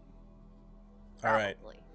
Roll a stealth check as you move in. You're trying to be really quiet as you sneak in there and kind of hide a little bit. 5. A 5? You step on a rock and kind of twist your ankle, and the rock kind of rolls out into the hallway. The glidey turns and starts walking towards. As it comes towards you, do you blast him? Oh yeah, I do. Well, I tried to. Roll initiative. Oh, I rolled a 19. Oh man. What'd you get, Helza? 15. Okay. Anybody else rolling initiative at this point? Probably Bon. You don't know this is happening yet. 6. I got my crossbow out. Okay. Yep. You see, Bren. You can easily see the glidey coming around the corner, and I would say Norak, you're kind of looking to the north, aren't you? That northwest. Yep. So you probably don't see it. This guy comes up, and I rolled a 19, so he sneaks over. He sees you, Bren, and he sees Helza. Doesn't know what to do, and he is going to, he thinks his odds are better. He runs towards you, Bren, and he is going to swing. This is a glidey swing with a scimitar. And I rolled a dirty 20 to hit you for a total of 7 slashing damage. Ow. Yeah, what are you, how are you doing, by the way, on hit points right now? I'm at 6 hit points.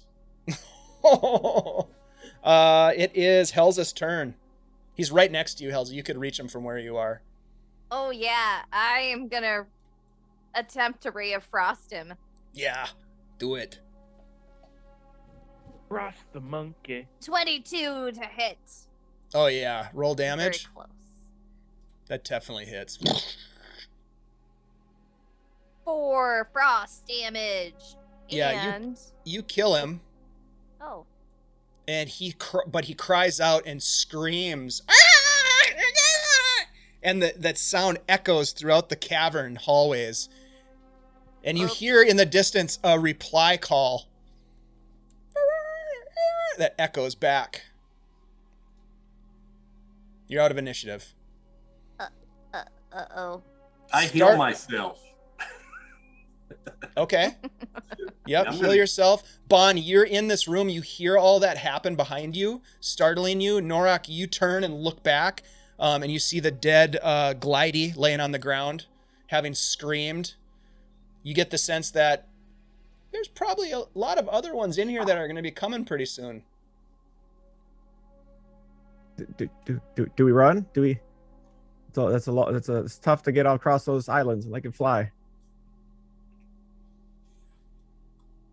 Bon's gonna start harvesting mushrooms quickly. Okay. Go ahead and roll a nature check for me, Bon. I mean, I climbed all the way in here, so. Or survival, your choice. I'll take my first one, 14. Yeah, very nice. You're able to, let's see, well, it'll take you some time. How much time do you want to spend in here?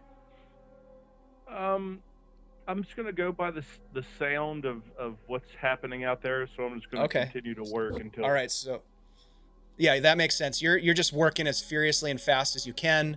Norak, you kind of looked up that northwesterly direction. Roll a perception check. We never sort of figured out what you might have seen looking up there. 7.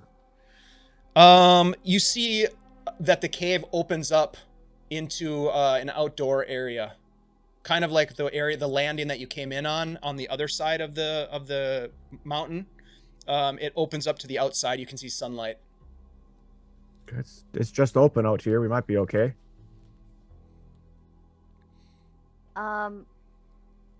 I am going to try to drag that corpse, like more, west, like out of that hallway, so it's not right there. Okay. If anybody wants to help me. So like over here to kind of hide it. Yeah. Okay. Yep. So you're over there kind of dragging this thing, probably with some help from your friends. Yeah, now, absolutely. here's the question I'm going to ask, because I've got a timer set here and it just went down to 3. I'm sure you can understand the implication of what that timer means, but that essentially is going to be how long it takes before you get some visitors. Now, your characters don't necessarily know that there's a timer, but you do know that there are chittering and calls from all directions back the way you came, to the south, in a distant cavern, just echoing around, just this.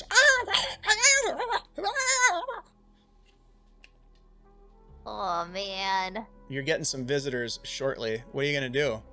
Bon is just furiously harvesting mushrooms. I would say you probably are able to get another quarter pound before you start to feel like this is going to be bad. We just went down to 2 on the timer. I suggest we backtrack the way we came quickly. We got the recipe and we got some gold. Let's at least get out for now. Yep. Get out of here, guys. Okay. So you guys are going to start heading back the way you came? Yep. All right. So, go pick up Marius. And not stealthily anymore. All right. So you're basically essentially running out of here. Yep. Okay. I love it. So this thing is going to tick down to 1.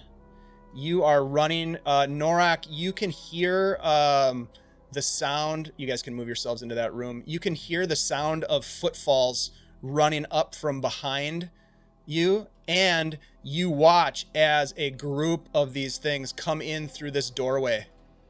Let's see. There are... Let me do this. Okay. I need everybody to roll initiative, so go ahead and do that. In the middle, wherever that is.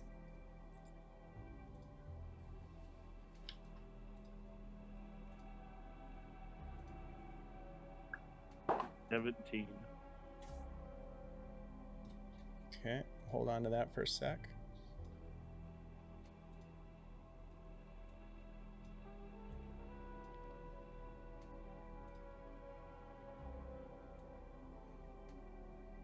This should be fun. Okay. Let me just make sure here. All right, this guy.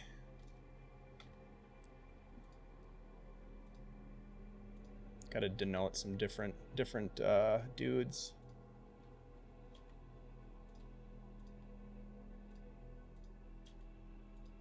All right, let's do this. Somebody roll initiative for me. Andy, would you roll a d20 for me, please? Certainly. 5. You son of a gun. Well done. Well done. All right, 25 to 20. Oh gosh, I got I feel like I got really good. Nope, not that good. All right, 15 to 20. 19. Okay, Helza. 19. Oh, I got a 17. I'm sorry. Okay, Bond 17. 10 to 15. 12 for Norak. Okay, Norak, got it. 5 to 10. Okay, so that's me at a 5. And that is Bren at, well, just tell us what you rolled, Bren. You're at the bottom. Another dirty one. God, that is amazing. I love everything about that. Okay, here we go. So, all of these creatures are starting to swarm into the space. This guy's probably coming out here. There are a couple still in the tunnels. There are a couple coming down. You don't know exactly where from the east, filling in from the south. It is Helza's turn. Helza, you see all of these glides storming into this room. What would you like to do? I would like to make the wall behind me have a bas relief of that same statue kind of creature, only to make it like angry, like it's like assisting us in some way. Okay. As an That sounds intimidation, cool. maybe? Sure. Yeah, roll an intimidation check. Oh man, why did I do That's this? cool. 11. I rolled a 19 for them. I don't know what that is, but I think it's sort of like an insight. And they don't seem to be necessarily worried, let's say. They're confused. They're definitely confused. That razzle dazzle.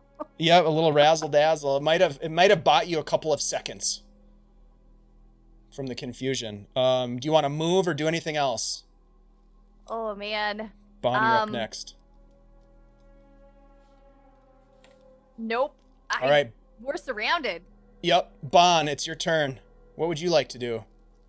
I am going to take a shot at one of them with my crossbow. Okay. Which one would you like to shoot at?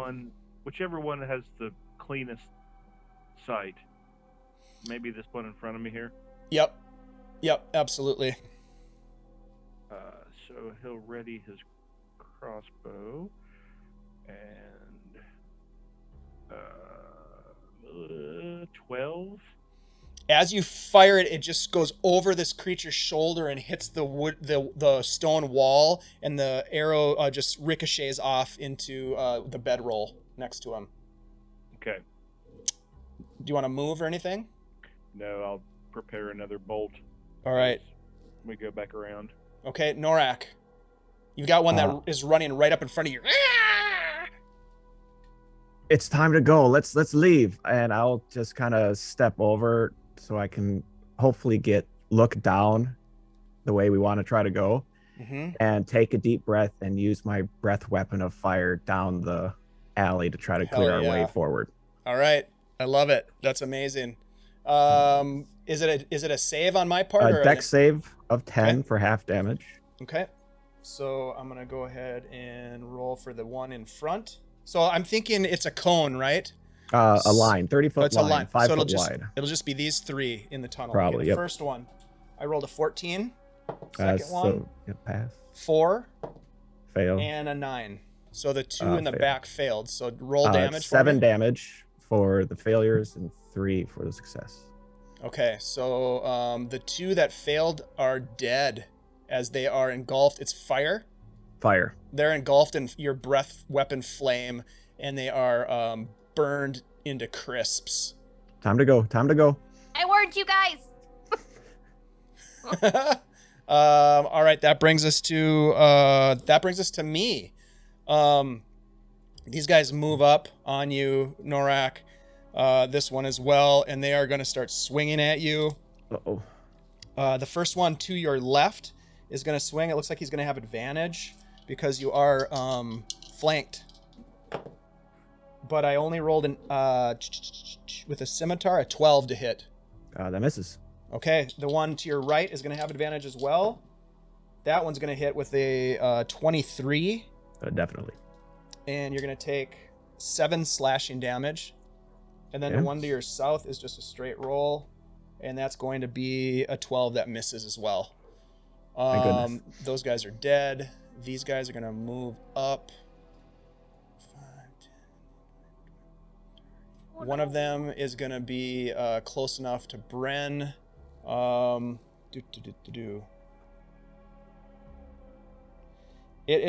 This one is going to reach out at you and is going to attempt a fiery strike. I need you to make a dexterity saving throw, please, as fire starts to engulf around you. I don't usually make those. 14. 14 saves as it misses you. The one behind you is going to cast a spell. Let's see. I need you to make a charisma saving throw, Bren, as this thing is going to attempt to cast Bane on you.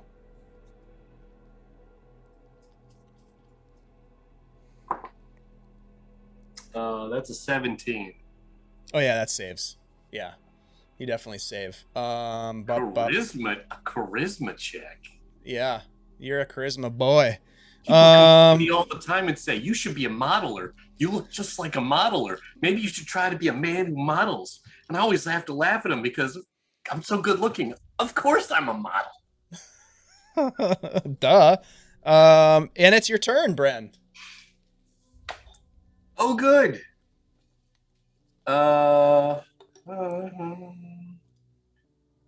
So I guess, is there any... I can't get more than 2 of them within 5 feet of me at any spot, can I? Probably not. No, there's 2 that are definitely like adjacent to you. All right, so I'm gonna do my Word of Radiance then. Shasta Resta Festa! As the energy flows from my body and I hit them with hopefully radiant damage if they don't save. DC 13 con save. Okay, con save from these guys. So let's see. The one to your southwest is going to be a 12. So that fails, right? Yep. And the one above you is a 2. So that's going to... They both fail. And they take 3 points of radiant damage. This guy is murdered. And this guy up here... You said 3 points? Yep. Okay. All right. Go ahead. Is there anything else you want to do, Bren? I will move a little bit this way to sort of get in the way of them hitting my other companions. Okay. Yeah, you're good to go. That brings us to the top of the order, Helza. Now were both of them behind me spellcasters, or just the one that was further away? I'm trying to think if you would have noticed it. They both cast spells, so it's up to you to decide if you noticed it or not. But yeah, they're both spellcasters in a meta sort of sense. All right. The one that is further away, I'm gonna try to cast Ray of Frost on that guy. Okay. 16. Yeah, that hits. 3 points of frost damage, and their movement is reduced. Reduced by 10? You got it. Okay, let me just make a mark there. 10 movement. Okay. Bon. You reloaded your crossbow? Yeah, do I have a clear shot at the one that Helza just hit with the frost? It would be a little bit of a challenge to hit the one that's behind because there's some cover in front of it, and it's a small creature. But you could try. How far I would say it probably away? has like partial cover. How far away is it from me? 5, 10, 15, 20. It's about 25 feet. Oh, okay. Okay. I had a feet that if it was within 10 feet, cover would be an issue. Okay, so let's skip that. Do I have any of the 2 to the east that I have a clear shot on? Yeah, you have a shot on this first one to the east that's closest to you. All right. Right here. I'm gonna attempt a shot at that one. Okay.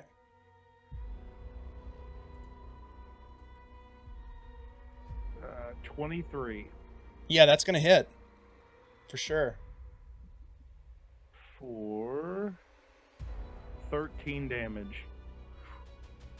13 damage. Yeah, you just killed it. Nice. That one drops to the ground.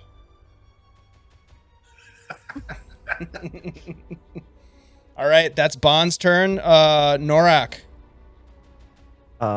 you've got two right in front of you. Yeah, and I'm hurting a bit. I'm gonna burn another magic missile. Okay. On those guys if I can. Both of them. One, two on the unhurt one and one on the one that I burnt already. got it. And go ahead and roll damage. So the first two would be a total of 8 damage on the one, and then the hurt one gets 5. Yeah, you incinerate both of them with your missiles as they explode into just a mush against the walls. And I will actually step a little bit towards the exit and kind of turn back and like, time to go, and we'll stop there. All right, so that is now my turn. This one here, Bren, Helza, and Bon, that you can see in this hallway, turns around and runs the other direction, calling out with cries, warning cries, maybe alarm calls. You're not sure, but it disappears around the corner. What would you like to do? You guys are out of initiative at this point. I think I should go after it before it goes to get more help. Or we could run. I think it may be too late. Let's run. Let's run. Let's go. Get out of here. Grab Marius on our way out. If hopefully he's still in the next room. All right, so Good you guys call. are gonna bolt out of here. You've got what, about a half a pound of mushrooms? I got a half pound, yes. Pockets are full of coins. You've got Backpack full coins of laden coin. down. You're gonna head out. So let's do this. Let's drag you guys down here into a little group as you step over all these dead glides, as they're called. Make your way back in. You find Marius hiding. He's like, "Did you save the others? Were they dead? We gotta go. We gotta go." We gotta go. Yep, couldn't find him. Yeah, sorry, man. They're all dead. I love it. You guys make your way down to the entrance to the cave. The sun is now starting to set as you do so. And as you get here, there is another one of these creatures standing on the bridge. We'll give it an acronym A. And it sees you walking towards it. I need everybody to roll initiative one more time.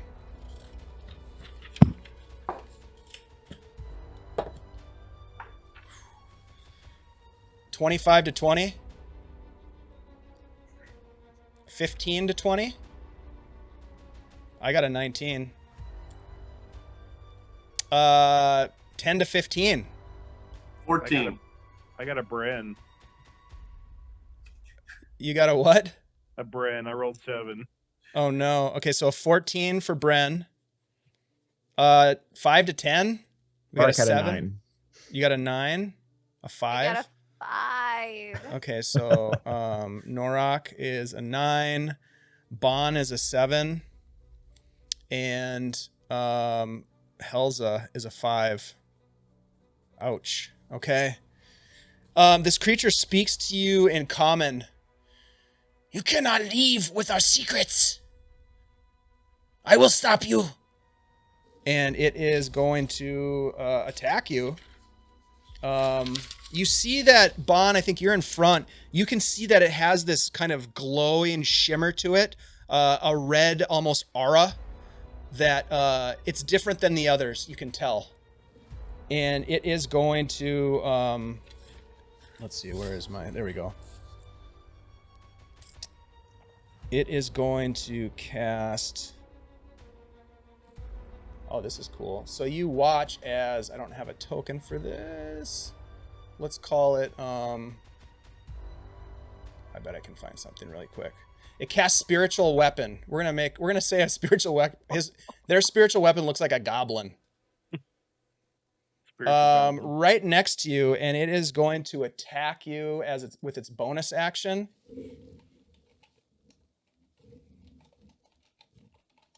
All right, so spiritual weapon is going to be a 15 to hit you, Bon, with the spiritual weapon. It hits. I have a 15 armor class.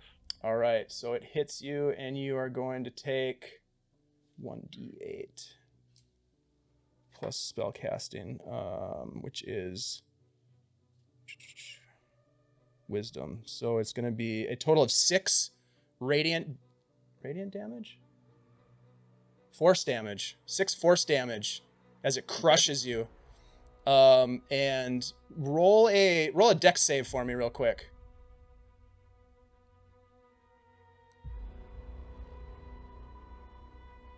$25. All right, yeah, you're able to hold on to the mushroom sack that you have in your hand or over your shoulder. It is then going to draw a dagger, and it's going to cast a cantrip as its action, Sacred Flame. I need you to make a dex save, Bon.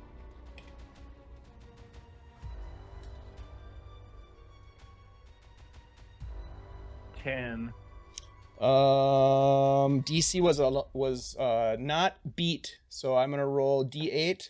Only 3 radiant damage to you though. How's Bon looking right now? I got 9 hit points left. Okay, Bren, it's your turn. And Actually, I'll do this. This guy's gonna move off the bridge onto the stone. It's your turn. Well, here comes the time where I have to decide whether I save a heal or I go all out on this guy. I'm going all out on this guy because I do have a channel that I can still heal with. So I'm going to cast Guiding Bolt. Okay. At this nice. die. And if this die fails me, I'm gonna regret it. Don't fail me now. That is a 13 total to hit. Hold on a second. That does not hit. Zoinks. Yep. Anything else you'd like to do? So sorry. Here we go. This is. I'm going to move out front. Okay. Yeah, I'll move out front. All right, that brings us to Norok. I think I'm going to run out into the open near the edge and say, we could jump. I got a way to catch us, and I'm going to actually burn my sorcery points to get a spell slot back. Okay, very nice. That takes an action, so that's my turn. All right, and that brings us to Bon. Bon, you just got blasted. Right, I'm gonna fire a bolt back at him as I curse his monkey name. Mm-hmm.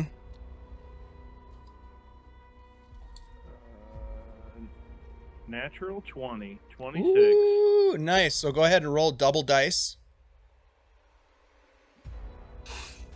And then add whatever the bonuses are. Double dice, it'd be 18 total for a crit. Holy shit. Very nice. Yeah, that's a massive blast as you rail this thing right into the chest. Blood kind of splatters out into the air, sort of lingering for a moment and then falling behind it. I'm going to drop back a little bit because I took quite a bit of damage. Okay.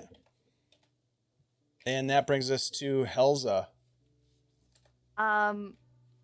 She is going to target that spellcaster with her trusty cantrip of Ray of Frost. Okay. So I make a saving throw? Nope. No, it's an attack roll. Okay. It is 19. That is definitely going to hit. That is 4 damage, and she will say, "Chill out." Of course you will. How much damage? It's 4 frost damage. 4. Okay. And -10 to his movement. Okay. -10. All right. Helza's turn. That brings us back to this creature whose name is Monza. You don't know that, but it's Monza. So it's Monza's turn. Monza is going to cast a spell. Oh no. A little spell that I like to call Inflict Wounds at Bren, who is right in front of it. So I need Bren, let's see, spell attack. There we go. What's my bonus here? Okay. That's going to be a 14. That misses. So My that, AC is 15. oh, you lucky bastard. So that misses. Bonus action with the spiritual weapon is going to come down on Bon again, potentially. Oh, no. We'll see how this goes with spiritual weapon. 16. Hit. That hits. And that's going to be D8 plus my spell casting. That's going to be 3 plus... So 6 more force damage as it just crushes down on your little dwarven head. Right. Huge, forceful hit as I stagger back. Yep, just blood trailing down your face. Bren, it's your turn. Give me the... It says to you before you take a turn, it says, "Give me the mushrooms and I'll let you live." No, Yeah, I'm not giving him shit. no, I like the mushrooms. So I'm gonna walk over to it. Doopy-doo. And I think I think I'm just gonna hit him with my mace. Yeah, why not? So yeah, let's go with the mace. And I'm gonna tell him, if you'll excuse me, I have an funeral party to attend to. That is a total of 22. Oh yeah, that hits. That definitely hits. Should have been my last roll. That would have been awesome. Because that would have done a lot of damage. That is 7 damage. That's maximum damage I can do with the mace. Wow. Okay. This thing is looking pretty hurt. That brings us to Norak. No one's running to the edge to jump, so that means I will cast another magic missile at this guy to try to take care of him. All right. All 3 shots at him. Roll some damage. 4, 8, 10 damage total.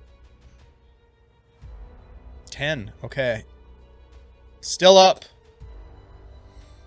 but not looking great. That brings us to Bon. I'm gonna stabilize myself enough to try to get another shot.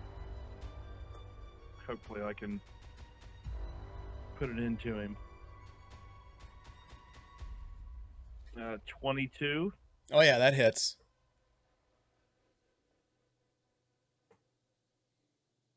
14 damage. Oh, Yeah. nice. The All right, Heavy Crop so- is hitting tonight. Yeah, that was beautiful. So Bon, describe for us your killing blow on this creature. So Bond like stabilizes himself and like wipes the blood that's like dripping down from his wound, and he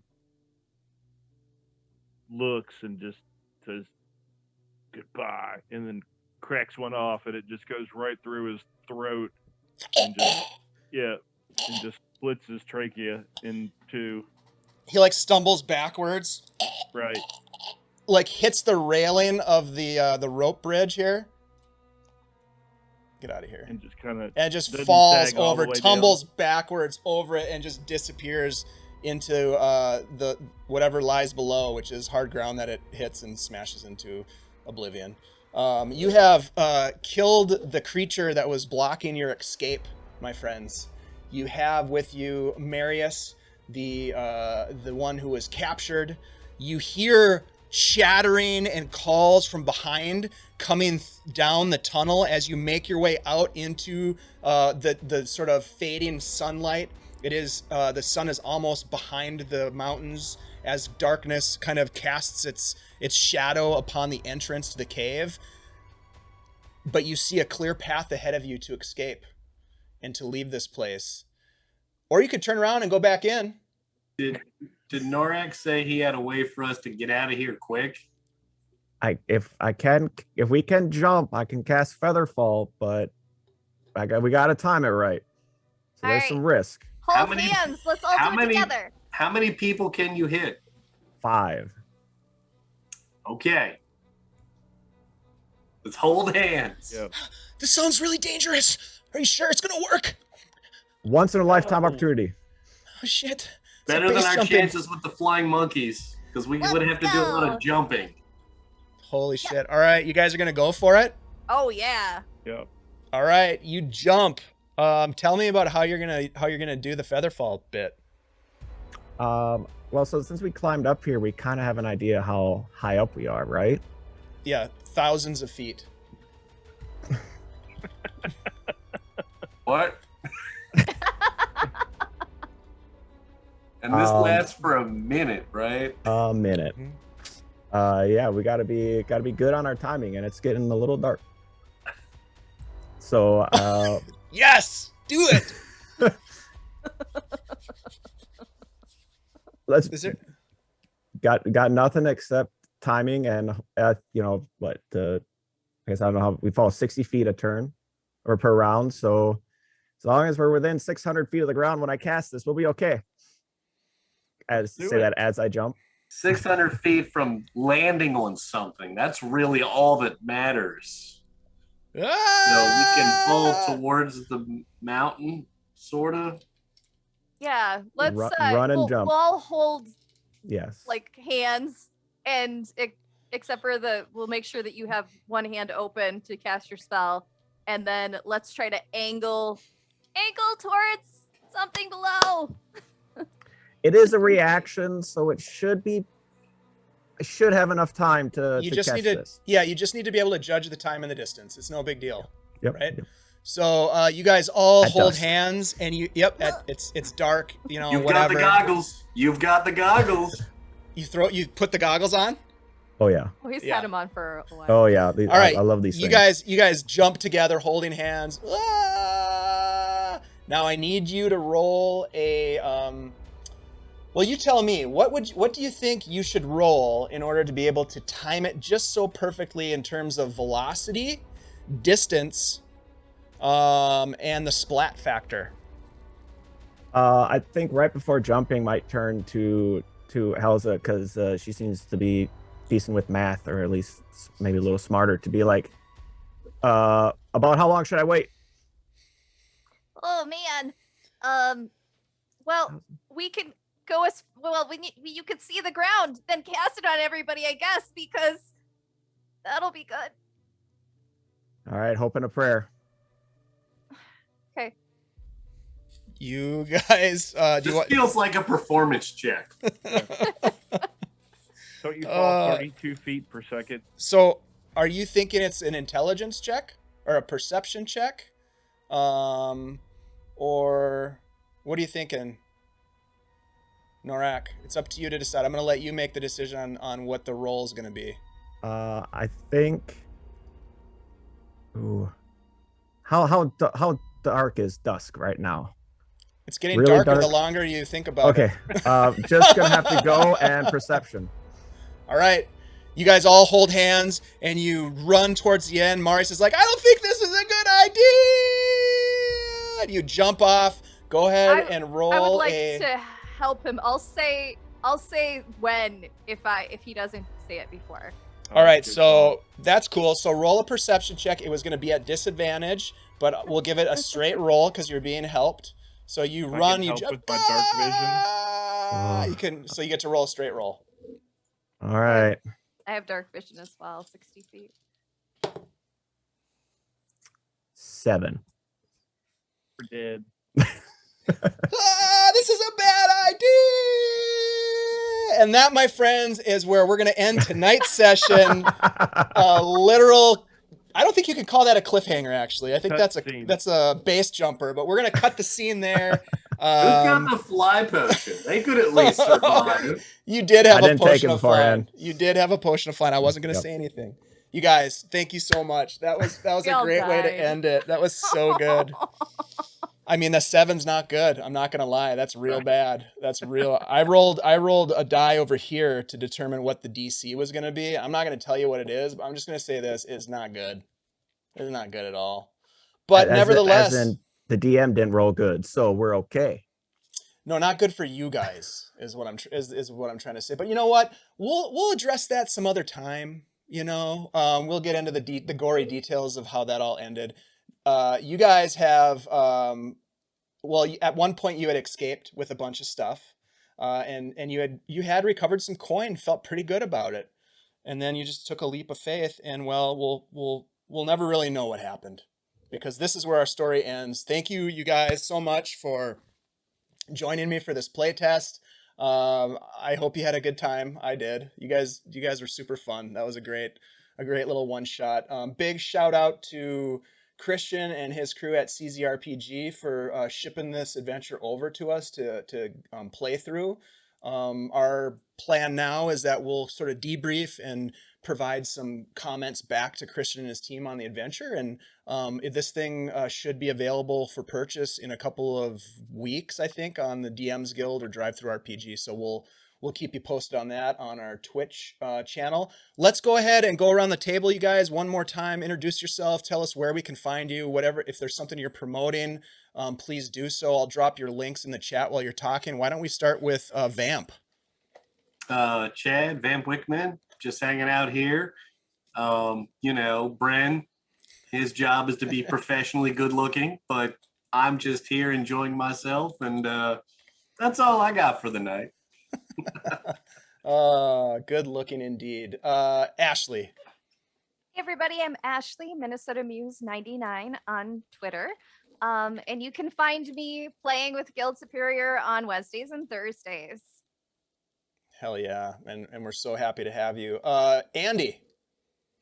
Andy, the old goat Headley. I'm on Twitter as flatback _4. I'm on Discord as the old goat. I'm on the DM's Guild. Let's ride an adventure. Hell yeah. Hey, is Flatback 4, is that a yoga reference? It's a soccer reference. Okay. You can tell I'm not a soccer guy. I was thinking yoga. I thought you were like a yogi. I will continue to think that. Thank you very much. Thanks for being here, dude. And thank you so much for sponsoring our Wednesday night stream with Old Goat Beard Company. I've been using it a lot, and I get a lot of compliments on my beard wherever I go. And I never got that before Old Goat came into my life, so thank you so much. And then last but not least, Tyler. I'm Tyler, Tythalanos on Twitch and Twitter. Come out and hang out if I'm online, because I love talking nerd stuff. And yeah, I've been the purveyor of I guess, poorly timed Featherfall this evening. That was a great way to end the session, though. I really appreciate that. Yeah. Epic fail. Yeah. I thought about saving 2 High slots. Drama was with one. You know, that was the perfect way to end a one shot. It really was, because you don't know what happened. You don't know what I rolled over here. Yeah, a sizable splash that has sort of sprayed your remains over a great distance. Let's put it that way. And 2 backpacks of coins. Lots of gold. Lots of gold. Exactly. Oh, those orcs are going to be so excited with all that coin. Oh my God, that's amazing. And of course, everybody, my name's Dave, DM Dave. I run games, I play games, I produce games, and I love being in this awesome community. This game really spawned from our ideas and our hopes to get more of our community involved with streaming on our channel, and we have done that. You guys are amazing. I would play with you guys anytime. So I hope we can do more of this. We'll probably do more play testers. I'm thinking like once a month. So you know, we'll play test some other stuff from Christian and some other content creators. Andy, hopefully we can play test some of your stuff. So stay tuned. We will be back as well on Wednesday for some more Beyond Saltmarsh. So make sure you check that out. And then, of course, Kids on Brooms on Thursday. So thank you, everybody who's here. Love you all. It means a lot to us that you hang out with us. And we'll see you next time.